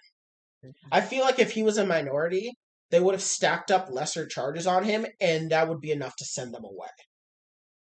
But I feel like with Rittenhouse is a with a George Zimmerman situation where they got overzealous with so much media attention that they thought they could get a higher charge than was actually available given the evidence we had. I mean, there has been a lot going around about the prosecution doing a horrible job. Oh, don't get me started on the fact that they just did not go about this well. Yeah. Which I don't think would have had much impact on the case if prosecution was good. I don't like. Of course, morally we have problems with this case, but Oh, morally, he is absolutely culpable. Like, I mean, again, socially we can treat him like a piece of garbage all we want, as long yeah, as we don't give any harm to him. Do not go after him whatsoever. yeah. Please don't death threats, no harassment, none of those things. They don't solve anything. In fact, they can only make things worse. Especially because this kid is currently going to be the conservative darling child, Yeah. which means that any and every bad thing that happens to him from the left will be blown straight out of proportions. And especially in our more divided time, in our more propagandized right wing media, you best believe we would hear about it every damn day for the rest of the year. Yeah, yeah. So, So this was probably the most likely outcome to come out. We may disagree with it, but yeah, it's trust us. This was not what we wanted. We wanted him to have consequences for his actions, but we also had to be a bit realistic and understand that just because we wanted it doesn't necessarily mean it was going to happen. yeah. And since then, It's Rittenhouse has he's notable for two things since going out. One, they're going after Lynn Wood yeah. because Lynn Wood kind of screwed him over. In part one, Lynn Wood set him up to be with Proud Boys, which It I hate to say it tarnished his image because I mean it's Rittenhouse we're talking about. but at the same time, you had an underage client and you brought them to a known white nationalist organization after posting $2 million bail. I mean, What kind of lawyer are you when you do that? And obviously, we know Linwood is fucking crazy, but yeah, still. and it was to the point where it convinced the Biden team to label him, or not label him, but implicitly label him as a white supremacist. Yeah. Which, Which, based on what we've learned from the Tucker Carlson interview, it's it's tough to label him that. Of course, there is always the aspect of deniability, yeah, but knowing how much of a lunatic Lynn Wood is, yeah. I'm not. I'm willing to give the benefit of the doubt, and this is not a right wing perspective. Yeah. I feel like this could be interpreted by the left fairly easily. So here's my thing about everything that Rittenhouse has done since. One, I do think he should have gone after Linwood because despite how I do not like Howard Rittenhouse as a person, and I do not think what he did was good, I do 100% agree Linwood screwed him over. Linwood was not a good lawyer to him, and I believe that Linwood should be punished for that. And so I do support him in going after him. Linwood is a liar. He's a propagandist. He is, in my opinion, a complete and total psycho and a hack. And if someone's going to bring him down, I mean, for him. Yeah. The other thing that I have, which is his statements on Tucker Carlson. So if you didn't know, he went ahead and had a one-on-one interview with Tucker Carlson. And if you don't know who he is, one, he is the largest political pundit in the United States currently. Two, he's a massive figure in conservative media. And three, he is just an all around piece of shit. Obligatory, fuck you, Tucker Carlson. Anyway, so he had an interview with Tucker Carlson, and he said some things that really got conservatives riled up. One, he said that he's not a white supremacist and that he supports BLM. Which is why we are more like willing to give him the benefit of the doubt when it comes to like the fact that he's been framed as a white nationalist. So, for me specifically, here's how I view him.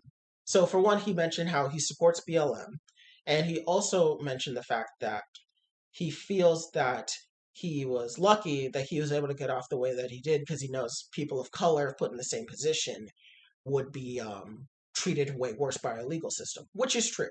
So here is my overall perspective on who Kyle Rittenhouse is as a person.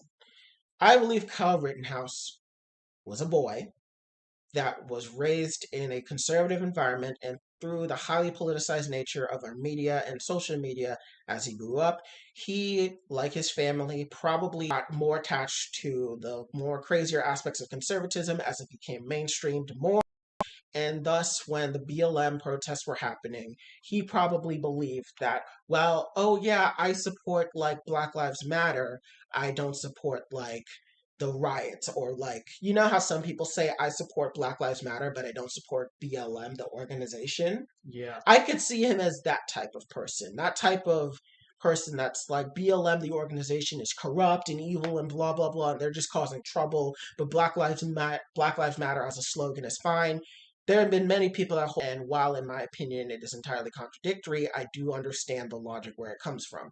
So I can see how he may have been that type of person, and he really thought that this was his chance to do something good, and that he would show his, in his own weird twisted way, his solidarity by protecting Kenosha from these rioters that were just destroying the city and not really giving a good political message. Yeah. Maybe in his own twisted mind, he thought that maybe he was doing a service to both sides, both the conservatives that were against the riots and the good people on the liberal side that were for BLM but weren't rioters. Yeah. He's a young boy. We do have to remember that, meaning he's highly susceptible to propaganda of all kinds. And given that the adults in his life very clearly set him up to fail, such as having an adult friend purchase a weapon for him and his mother taking him to a BLM rally unchaperoned with a loaded weapon and did not stay with him, plus any other adults that knew him that were going to be there did not watch over him, clearly shows to me that he was set up to fail by the adults in his life. And that led to whatever his misguided views are. And since going through this trial, for one, he understands especially how badly we him by showing him by having him hang out with the Proud Boys. Because I probably, in my opinion, that picture throwing up the OK symbol and he's hanging out with Proud Boys, in my opinion, looking back on it, it's very much, you can tell this is a dumbass kid that thought he was being cool. Yeah. Because his life has been completely changed. He has killed 2 people, injured another. He is in national news. He was in jail on 200 million baht. At one point considered, let's be honest here, public enemy number 1. For a solid week and a half to 2 weeks, man was probably public enemy number 1. And so, like, that changes him a lot. Went on as the trial led up, he realized that the Proud Boy incident wasn't good, especially as we then saw later on throughout the year with the Donald Trump debates where he supported the Proud Boys, and then obviously the January 6th insurrection where many members of Proud Boy leadership were in attendance and were coordinating assaults. I can see how maybe he over time realized, oh my God, that was a mistake. Yeah. And I think my overall opinion of him is that he is racist, but not maliciously racist. Yeah. He's racist in the sense that he has his whiteness, which, if you don't know, whiteness is a sociological concept of the white perspective being the default, and thus all other perspectives being considered third. So I would say that he kind of suffers from his whiteness, and that is what makes him racist. And I do say racist with a bit of quotation marks because I'm not trying to compare him to real malicious racists that are in power. Well, what you're talking about is not explicit racism, which really most people in society don't have anymore. A lot of it is more systemic. Well, I mean, we have people that are like that. You have I'm not yeah, saying like people are the general layman, the general public. I mean, like, Yeah. of course, you got politicians and the and news media pundit and all who of are that. explicitly racist, or your right wing trolls online. But you've got people who are like, "Oh, I'm not racist," but the way that they talk about certain people, and the Yeah, way that they act, out in public, is more of a result of systematic racism and not explicit racism. Yeah, so I think he's racist in the sense that he's more just like A it's product more of the system. yeah, he's more of a product of a system and less of any individual malice and hatred he has. Because you have to remember, he didn't kill any black people. That is fair. Like, we call him a white nationalist and everything, but we even have to remember that even within the context of the crime he committed, he didn't kill any black people. I mean, It was a BLM rally, yes, but one of the people he did kill was someone that was agitating the crowd and screaming the N-word at people. yeah. So like I can understand why he was labeled as a white nationalist because he was very much with the aesthetic and the way that he carried himself and the way that things surrounding him were going very much evoked such imagery. But I can also see how that may have been a bit misguided given more of the facts. Because again, a lot of our understanding that he was a white nationalist was because of the framing done by Linwood and the fact that he was at a BLM riot. Yes, and in my opinion, I do think it was intentional by Linwood to frame him as more of a white nationalist to get into that, to tap into that bit of white fear and white rage that was going on during the BLM protests. And I don't think that was something Rittenhouse himself orchestrated. I think Linwood is a real racist, and I think he used Rittenhouse to promote it in a more covert way. We do advise people on the left to please take our takes with a bit of nuance. I know we are saying not just people on the left, but everyone, people on the left and the right, to understand that when we say things like racist or being a racist or racism, it is not necessarily some type of impugning of someone's entire character or saying they are somehow unreal person or they are somehow evil. Yeah, I just want to point out specifically to the left because we do agree on a lot of stuff. We need to point out, though, that a lot of the perspectives we've had have not been based on facts. Yeah.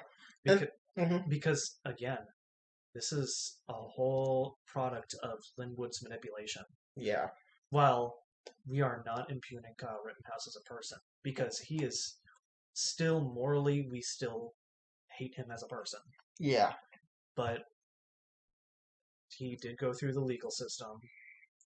It got off on all of his charges. We wish that wasn't the case. Yeah. But at the end of the day, I don't want to say it is what it is because that limits us to fight injustice, but yeah. The other thing I would like to say is I don't think it was just Linwood. I do believe there was a concerted effort by right-wing media across the board to frame him in such a way. They embraced him as the poster child of the right. Yes, they very much did. Like, let's be honest here. If he wasn't in an active trial, that man would have been the premier speaker at the RNC. Oh, yeah. Like, he would have been the premier speaker at the RNC. So yeah, it's super easy to conflate our diminishing of the severity of Kyle Rittenhouse's actions as a right-wing perspective. So I do want to make it perfectly clear that we are only taking it from white supremacist down to a victim of systematic racism. And that is not to say that he is entirely like, he had no agency. He clearly had agency. Not decided to go to the protest. He could have clearly not decided to bring his gun. He could have clearly not decided to stray away from his group. He could have not decided to shoot the initial person. All of those things are, in my opinion, his fault, and he is morally culpable for, and he made the world a worse place for doing so. But I would also like to say that while those things are also true, there was also bigger machinations at play regarding Kyle Rittenhouse that were out of his control, such as, in my opinion, and I said this last week, there were adults in his life every step of the way that failed him and only served to set him up to fail. Yes. And, yeah. But I think that's really all we wanted to say about Rittenhouse. Yeah. I mean, if you really want to hear our full takes about Rittenhouse and what we view about him and his crimes, you can listen to our episode last week where we go very much in detail about why Rittenhouse screwed up and why he's not a good person, but especially why the people around him are not good people, and so on and so forth. And yeah, but when we say, like, for example, I just want to clarify this. Kyle Rittenhouse is not a bad person because he is a quote-unquote racist. Not why I think he's a bad person. Kyle Rittenhouse is a bad person because he was someone that believed in propaganda so much that he believed that it was okay for him to take a gun to a protest and not really think through the consequences that could come from such an action. And I think that short-sightedness, that inability to have any form of self-reflection before doing that, and the consequences of such that led to such tragedy is what made him a bad person. Yeah. Any sort of procedure, in my opinion, is lesser compared to the complete lack of foresight that he showed in terms of how this could go wrong, and ultimately not owning up to the fact. Because I don't think he has ever owned up to the fact that it was a mistake, which, in my opinion, he should. He should own up to the fact that it was a mistake and that he was wrong to do so. And until he does that, I will still regard him as a bad person. And any accusations of racism as such, in my opinion, are secondary compared to that fact. Okay. Yeah, I think that summarizes our perspective on this pretty well. Yeah. Yeah. Again, you can still treat him socially like a piece of garbage, just don't harass him. Yeah. Like, there are ways, I mean, let's be honest here. That kid is going to deal with the nightmares of killing someone. I mean, anything we say or do will not compare to whatever personal hell that kid is going to go through. Yeah. I mean, did you see him have that panic attack when he was exonerated? Yeah. Either way. Moving on to our next topic, we wanted to talk about a Business Insider article that Sovereign found. Yeah, or not even, it wasn't even on Business Insider. It was actually a segment on the Young Turks, is how I found it out. Oh, interesting. I just used the Business Insider as my source for the video. Okay. Well, which, I mean, I guess I can also link the TYT source as well when we upload the video. Okay, yeah. But it was interesting to learn about this because, like, when you hear the term backsliding democracy, you don't think about the US pre-2020. And just for a bit of context, let me pull up the article here so I can give the complete facts here. Okay. It was the International Institute for Democracy and Electoral Assistance, which is a IDEA. Yeah, which is Swedish. It's Swedish. I was going to say based in Europe, but for specificity's sake, we can say Swedish. Yeah. So how they rank countries is they rank it three different ways. They rank authoritarian regimes, hybrids, and democracies. And from there, they label them as eroding, or democracies, they label them as eroding or backsliding. And I believe there was one other one, or fragile, yeah. So those are like democracies in danger. And in 2020, they labeled the United States of America a backsliding democracy, which is, I'm trying to remember what other countries the study labeled. I believe Myanmar was on that list. That would make sense, given the most recent military coup that took place. Yes. And so, when you think of a backsliding democracy, like, let's face it, us living in the US as a first world country, we probably have the best lives of anyone in the world. Yeah. As far as social or like human rights, like being able to socially express ourselves and not get persecuted for it. The idea that we are a backsliding democracy is frightening, but it makes sense. Like the reasons that the study stated that it was considered a backsliding democracy was the insurrection on the Capitol, the Trump's refusal to accept the election results, just everything. And the other big one was the refusal to accept the right to assemble and protest. That, of course, is in reference to the BLM protests in Washington, D.C., where they literally like used police force based on the orders of William Barr to push the protests out of the way for Trump to take a picture in front of a church with an upside down Yeah. Bible. Just painting that image in your head brings back. Oh God. Yeah, that was a cringy photo shoot for sure. Oh yeah. It would have been cringe regardless of what he could have held that thing sideways for all I cared. It would still been cringe. I mean, it's not the worst part of that. It's just the most cringe. Yeah. Let's face it. It's not the most morally reprehensible thing that happened. Yeah. But with all of that being said, it's a lot to process because, again, we were taught that this is the best country in the world. We are the best place to live in. And now get places that are far above us that are actually progressing in democracy. And meanwhile, we're shifting backwards more and more as there are more power. Yeah.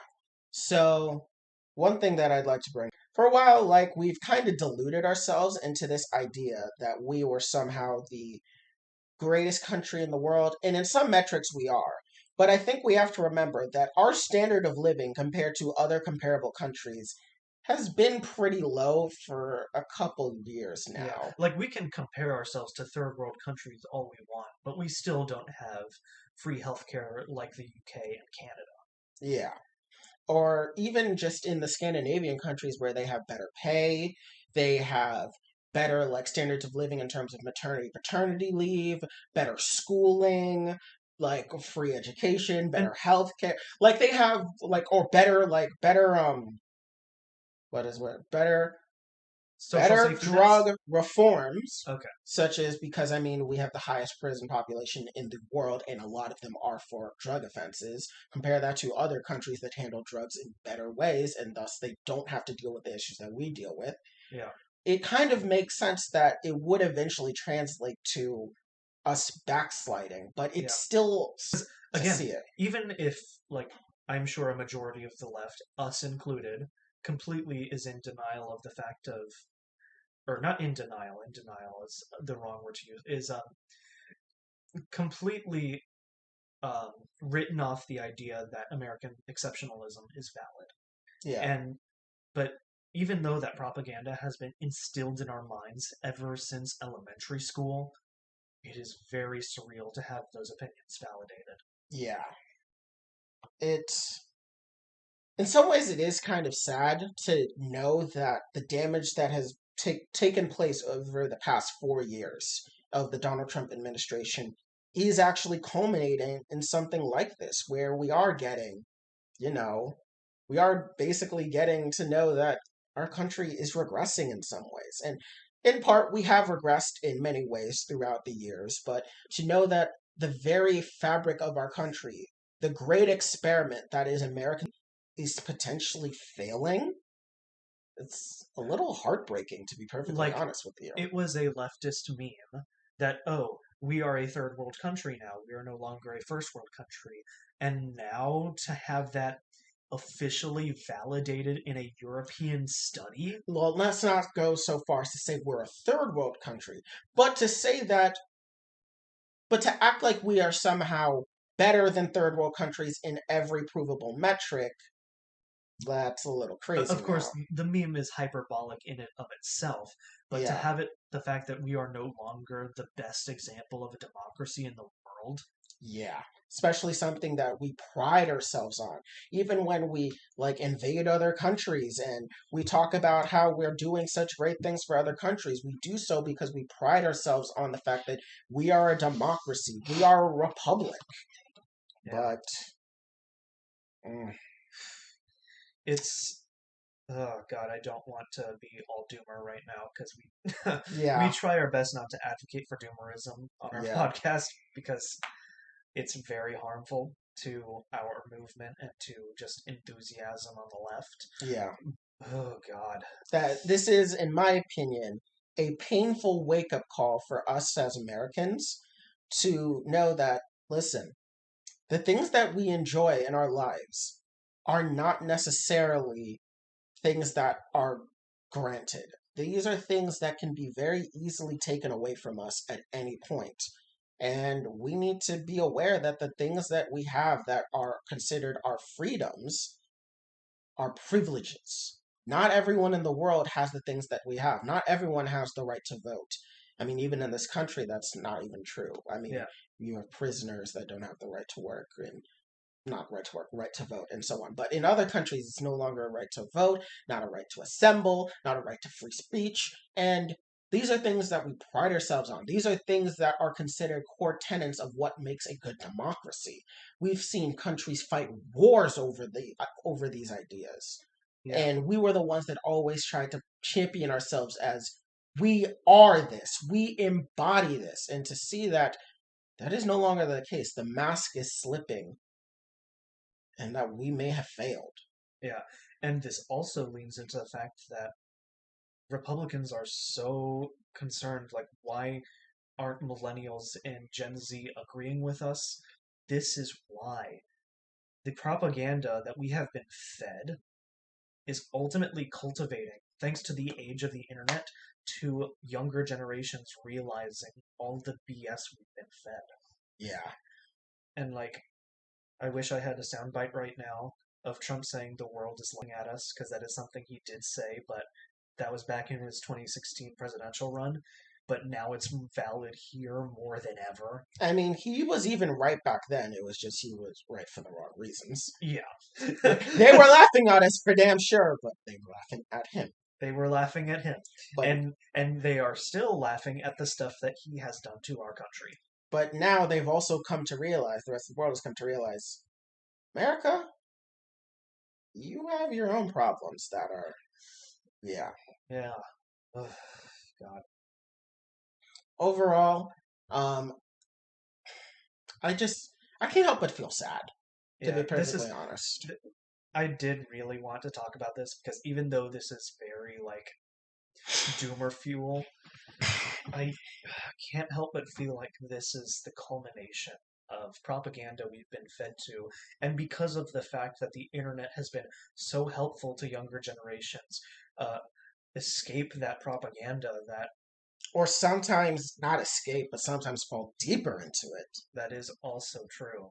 Because while we have millennials and Gen Z learning about other countries and how they don't have state-run propaganda, or not even state-run, like, it's more in our education system, if anything, and our entertainment that we have, like, propaganda like that. Yeah. But to learn that other countries find what we teach to our kids kind of, like messy, Yeah. it's weird. And then on the other side of the spectrum, you have also the internet forcing, or not forcing people, but providing a catalyst for people to become more radicalized. And while the left is trying so hard to stay away from leaning towards socialism, you have Republicans continuously accepting fascism at a faster and faster rate. Yeah. So ultimately, we are becoming, or the right is becoming a lot more radicalized, while the establishment refuses to equal that out with the left. And I'm not saying left radicalization is equivalent. But, I mean, I think it's very clear that the Democrats are not the Democrats are not doing their job. They are claiming that they want to bring us back to a better time. They want to bring back civility. They want to bring back stability. But this is evidence, in my opinion. Are you saying that the Democratic establishment wants to make America great again? Shut the fuck up. Democratic establishment. I will Roblox. I will Roblox you. I will find you in Roblox and I will murder you. You gotta find me first. Shut up. Anyways. The Democratic establishment are all hacks, and we have passed that. But before we do move past that, we still need to at least kick them in the pants just a little bit, because we can't move on and do much if they don't, if we just say, oh well, fuck you guys. I mean, they're gonna be like, well, fuck you too. Yeah, I hope you know the reason I made that joke is I'm comparing modern Democrats to Bush era Republicans. True. You know that's why I made that joke, right? Yes. You know that's why. Yes. I didn't do this just to spite you. Fine. Because at this point, Democrats are just Bush era Republicans at this point. There's no difference between them except for their ability to say in front of cameras that they support whatever bill AOC is advocating for. Okay, they don't go that far. It's more like we don't think trans people are icky. Fair enough. They've evolved to the point where they are like, you know what? We will defend trans people. After all, Again, we've only had gay marriage legal for what, 6 years now? yeah. And even then, that was a fucking struggle to grab them on. It took Obama up until the second to last year of his presidency, and that is pathetic. Yeah. And that was in a Republican. That's when Republicans had a stranglehold on both houses, right? Yeah. And the only reason we really got it was because of the Supreme Court, which we have since lost. Yeah. Either way. So, with our last segment, we want to follow up in the format that we did last week. This week, we did a full segment on the Great Resignation and how, while us not suffering real life consequences, we did see the consequences in front of our eyes, and we just wanted to point that out. This week, we want to touch on a different topic in a similar format. So, Shiny, take it away. So the topic that I want to bring up is a phenomenon known as social atomization, which, if you don't know what that is, think of an atom. An atom is an individual thing. It's just one piece in a larger puzzle that is everything.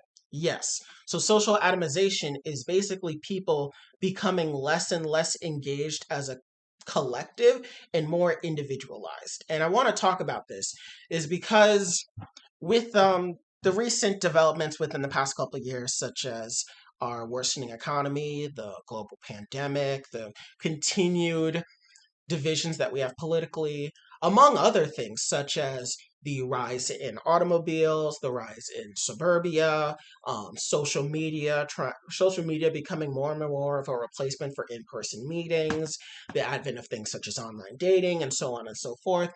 We're kind of reaching a point where people are now becoming more lonely than ever, despite all the tools being around for us to become more connected. And I think it's a serious issue that we need to deal with.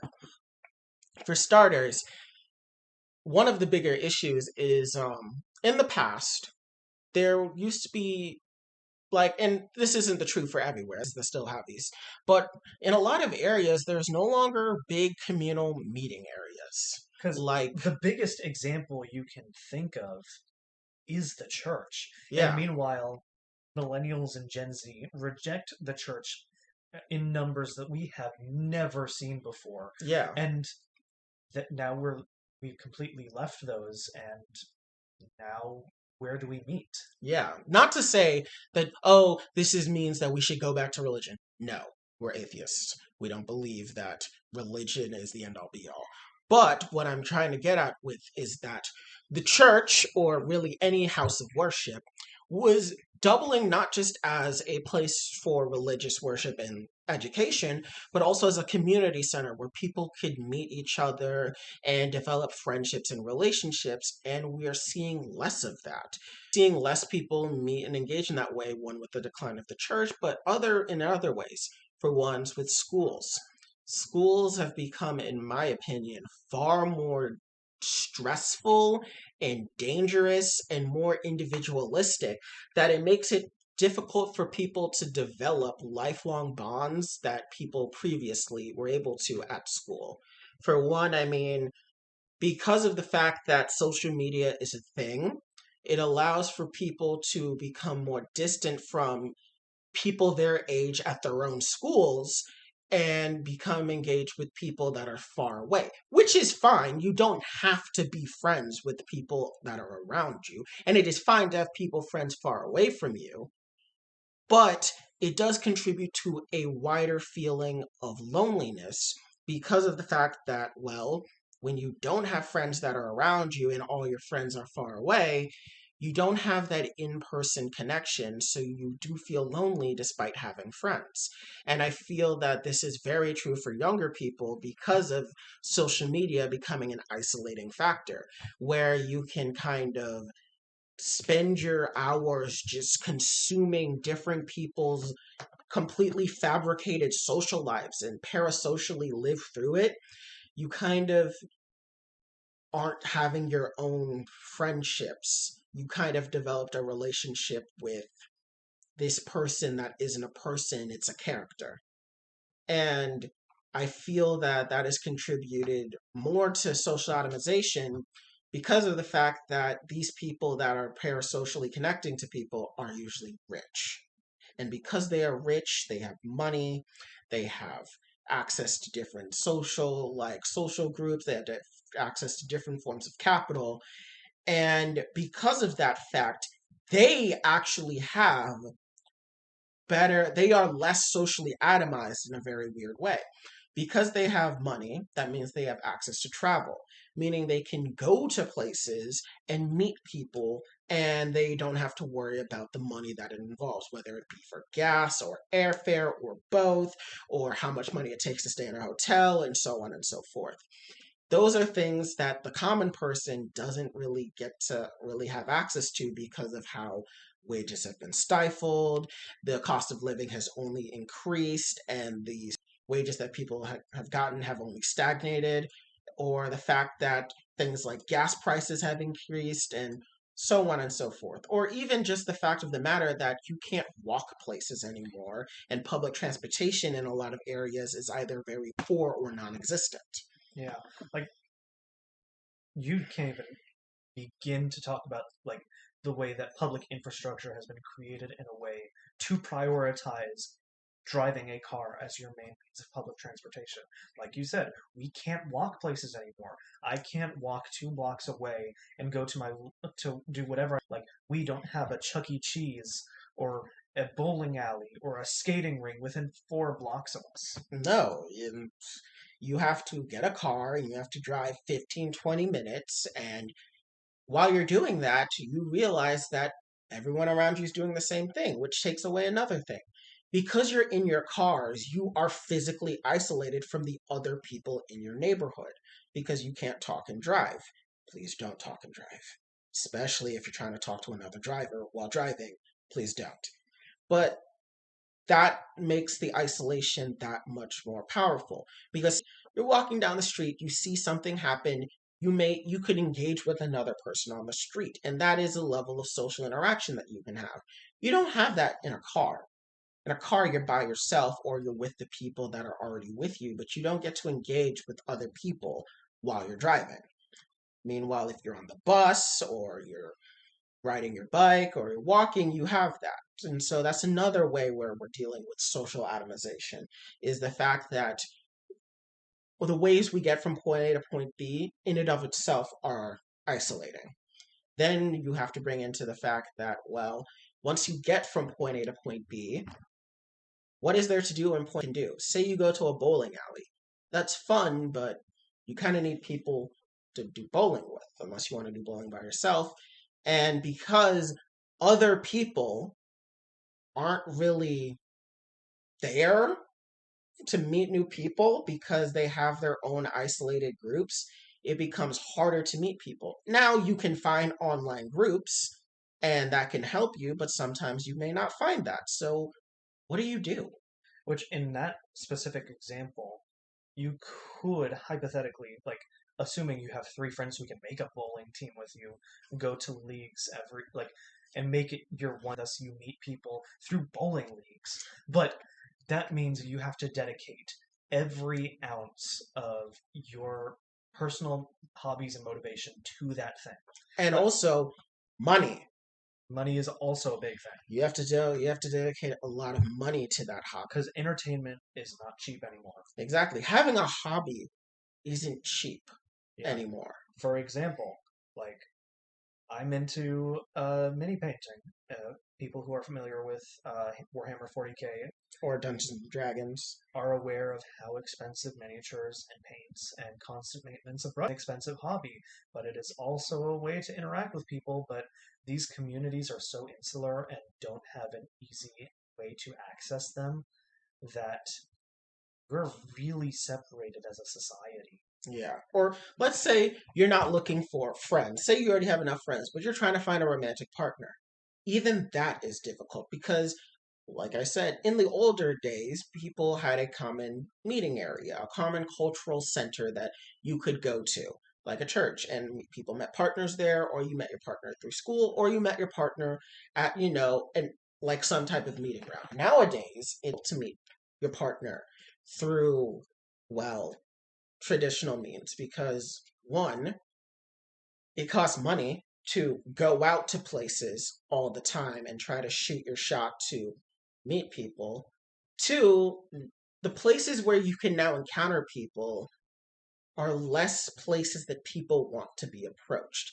Like, if you've been around, you probably have heard how, and this is mainly speaking from a heteronormative perspective, but how cisgendered heterosexual guys approach women, whether they be heterosexual or not, they approach women at gyms, and how some women just don't want to be approached because they're at the gym to work out, or they approach them at like a grocery store, or they approach them at their job or whatever. And while those things have been happening for decades, I feel it happens more now because that's probably some of the only places that a lot of people do interact with strangers. Like Like, I say you work your 9 to 5 job, you go home, and the only time you have to yourself, you kind of want to spend at home relaxing, and the only really time you get to go out and do things is when you're to get groceries or going to the gym or like going to place that some type of place that involves you spending money. That's probably one of the only places you really get to encounter people of your preferred attraction. And they may not be places that people want to be approached at. So then you have a hard time finding people that want to date. And Yeah. now you may say, what about dating apps? Well, dating apps are inherently problematic for this reason because one, they are algorithm based. Dating apps incentivize you to pay them so you can go up in the algorithm so you can get matches with people. Thus, you're not actually on an equal playing field, especially if you are a guy seeking a girl. If you're a guy seeking a girl, then the algorithm very much works to your disadvantage. Even if you have a great profile, sometimes the fact of the matter is that you just didn't get any people swiping right on you, so the algorithm pushes you down, and so then no one is matching with you, and so you're kind of just sitting there by yourself wondering what's wrong with you. And because you don't have any other types of hobbies that you can afford to do that allows you to meet people, you feel lonely. And that is another aspect of social atomization, is the fact that you get a relationship because everything is so individualized. And the only areas where you feel you could meet people are very much expensive or rigged against you. Yeah, and I hate to say this because this is super reductive, but it's just a fact of the matter, and I'm probably going to offend some people by saying this. But if you don't find a partner in college, you are royally fucked. It is kind of difficult now to find partners outside of school because once you start working and you start working a job and you start getting into the routine of general adulthood, it is very hard to meet people to date. Yes, you can date your coworkers, but that is a huge risk, both socially and monetarily. It can lead to a whole bunch of things. It can lead to power imbalances. It can lead to just general messy workplace environments, and overall are not usually the best places to meet partners. Yeah, and that's not even going into how expensive college is. Like, Yeah. I hate to motivate people solely on the fact to go to college that you'll find the time if you don't meet someone in high school, kind of have to meet someone in college. Another aspect is that even the act of going out on a date is expensive. Oh, yeah. Not just paying for the event that you're doing, but paying for, say, you don't have laundry as part of your home. Say you have to pay to do laundry, like a lot of people do. Well, you got to pay to make sure that your clothes, specifically the ones you've set out for your date, are clean. You then have to make sure that you have money for gas to both go to and from. Then you need to make sure you have money to afford whatever event you're doing, plus tips, potentially. And then you also have to work. You got to do it again. Yep. Yeah, maybe you got to go on other dates with the same person, or worse, a different person. Because at this point, I hate to say, but like on full days where I don't work, I end up spending upwards of $50 a day on a date. Yeah.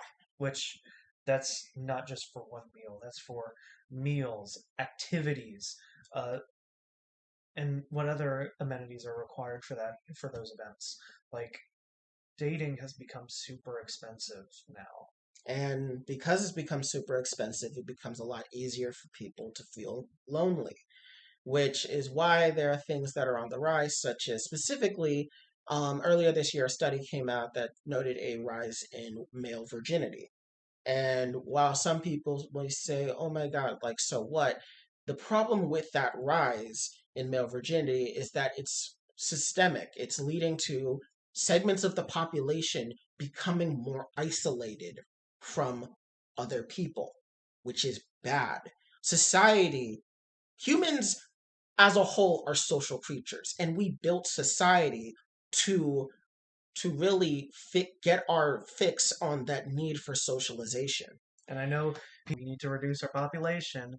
That's only a surface level benefit. There are lots of negatives that come with the idea that we're losing bits of our population intentionally or And unintentionally. and while some may say, well, like, what if these guys are just, you know, sexist or they're socially awkward or so other things.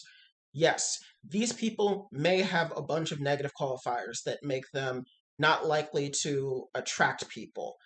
But it is unlikely that this 13% rise that we're seeing is entirely made up of people that are just bad, that have bad social acumen, whether it be they're just personable or they are downright bigoted. I don't think that they could account for a full 13% rise within the past couple of years. This clearly indicates that this is a problem affecting general people.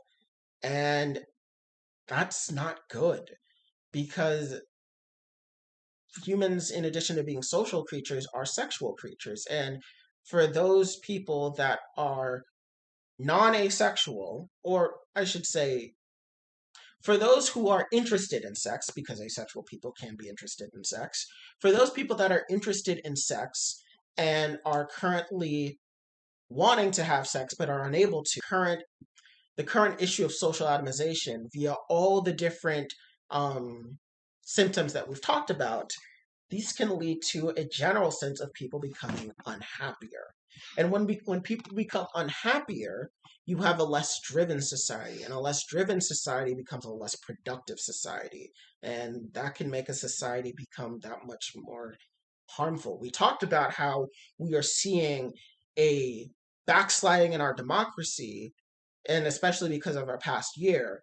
A real big reason as to why of that was everyone was isolated from each other because of the pandemic, which gave rise for people to become radicalized that much easier. Yeah, because with the pandemic, you can pretty much throw away everything we talked about dating apps and completely create brand new problems that come because of it, because people are not engaging with each other.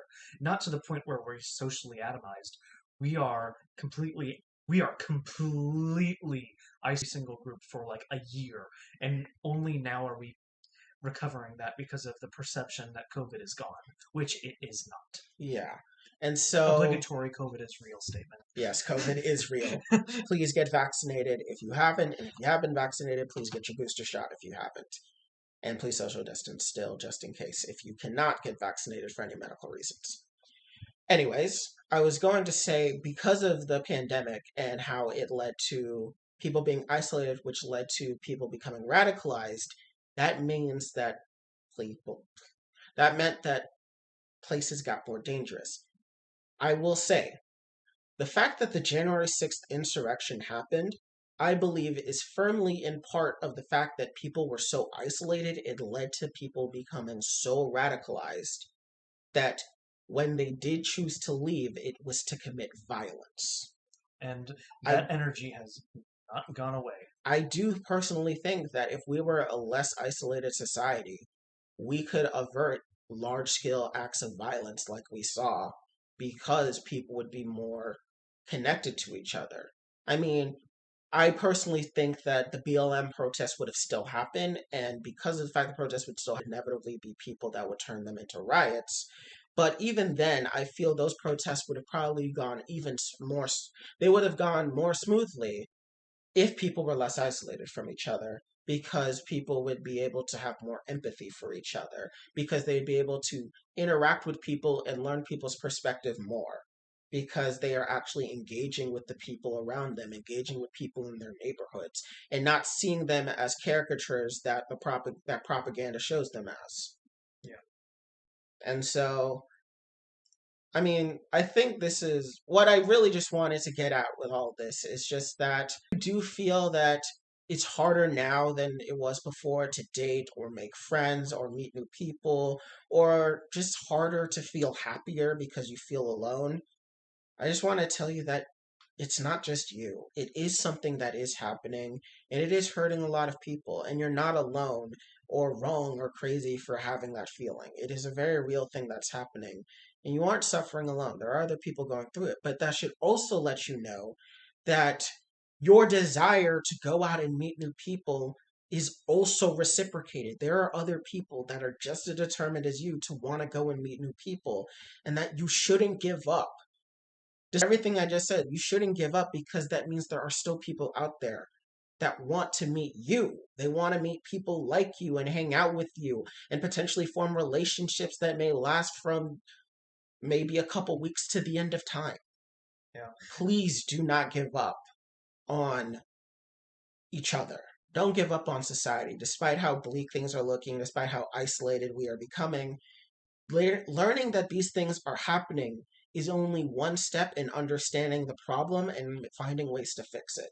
Yeah. And again, I know we talked about, I know that our segment on U.S. democracy's status was doomer fuel, but I think that I want the biggest message of our podcast to be anti-doomerism. Yeah. We cannot be doomer about the bleak things that are happening in society.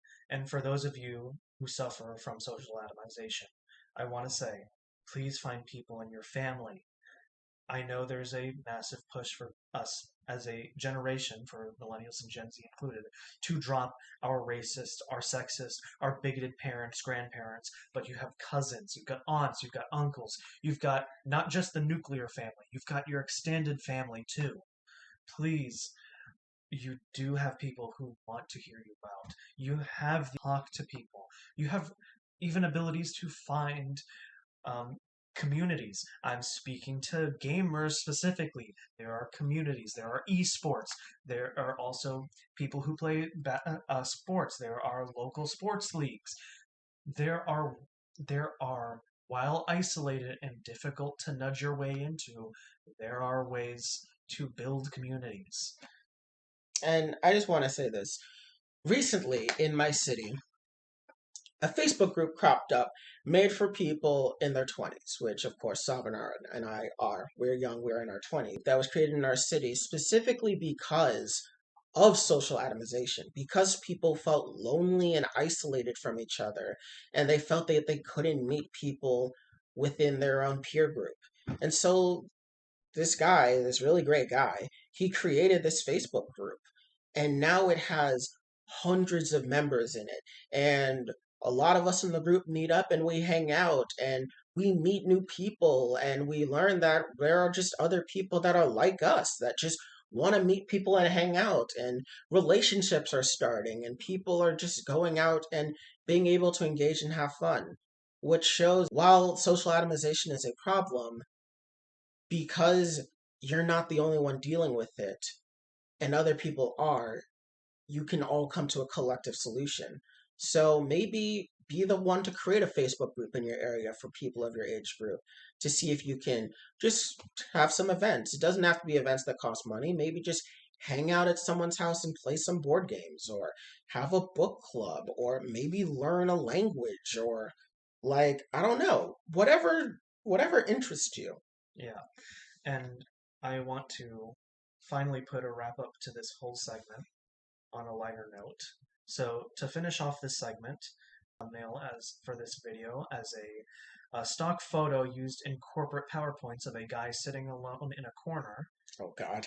This better happen, or else I will be the sole host of the Worldwide Wednesday podcast from this point forward, and you and the audience have to hold Shiny accountable for that. Great. Fine. We will have the corporate sad person. But anyways, on that note, I believe we've gone through all of our segments. Yeah, and for once, not hitting the 2.5 hour mark. Yes. Yeah, 2 hours and 17 minutes is still 18 minutes. Is still It's still on the longer side, but at least we didn't go above and beyond and did talk about Marvel for over an hour. Yeah. But anyways, this was a really great episode. Yes. If you like what you heard, please subscribe to us on YouTube, follow us on Twitch. Please follow us on Twitter, Instagram, like our Facebook page, and just share this with your friends and family or whoever.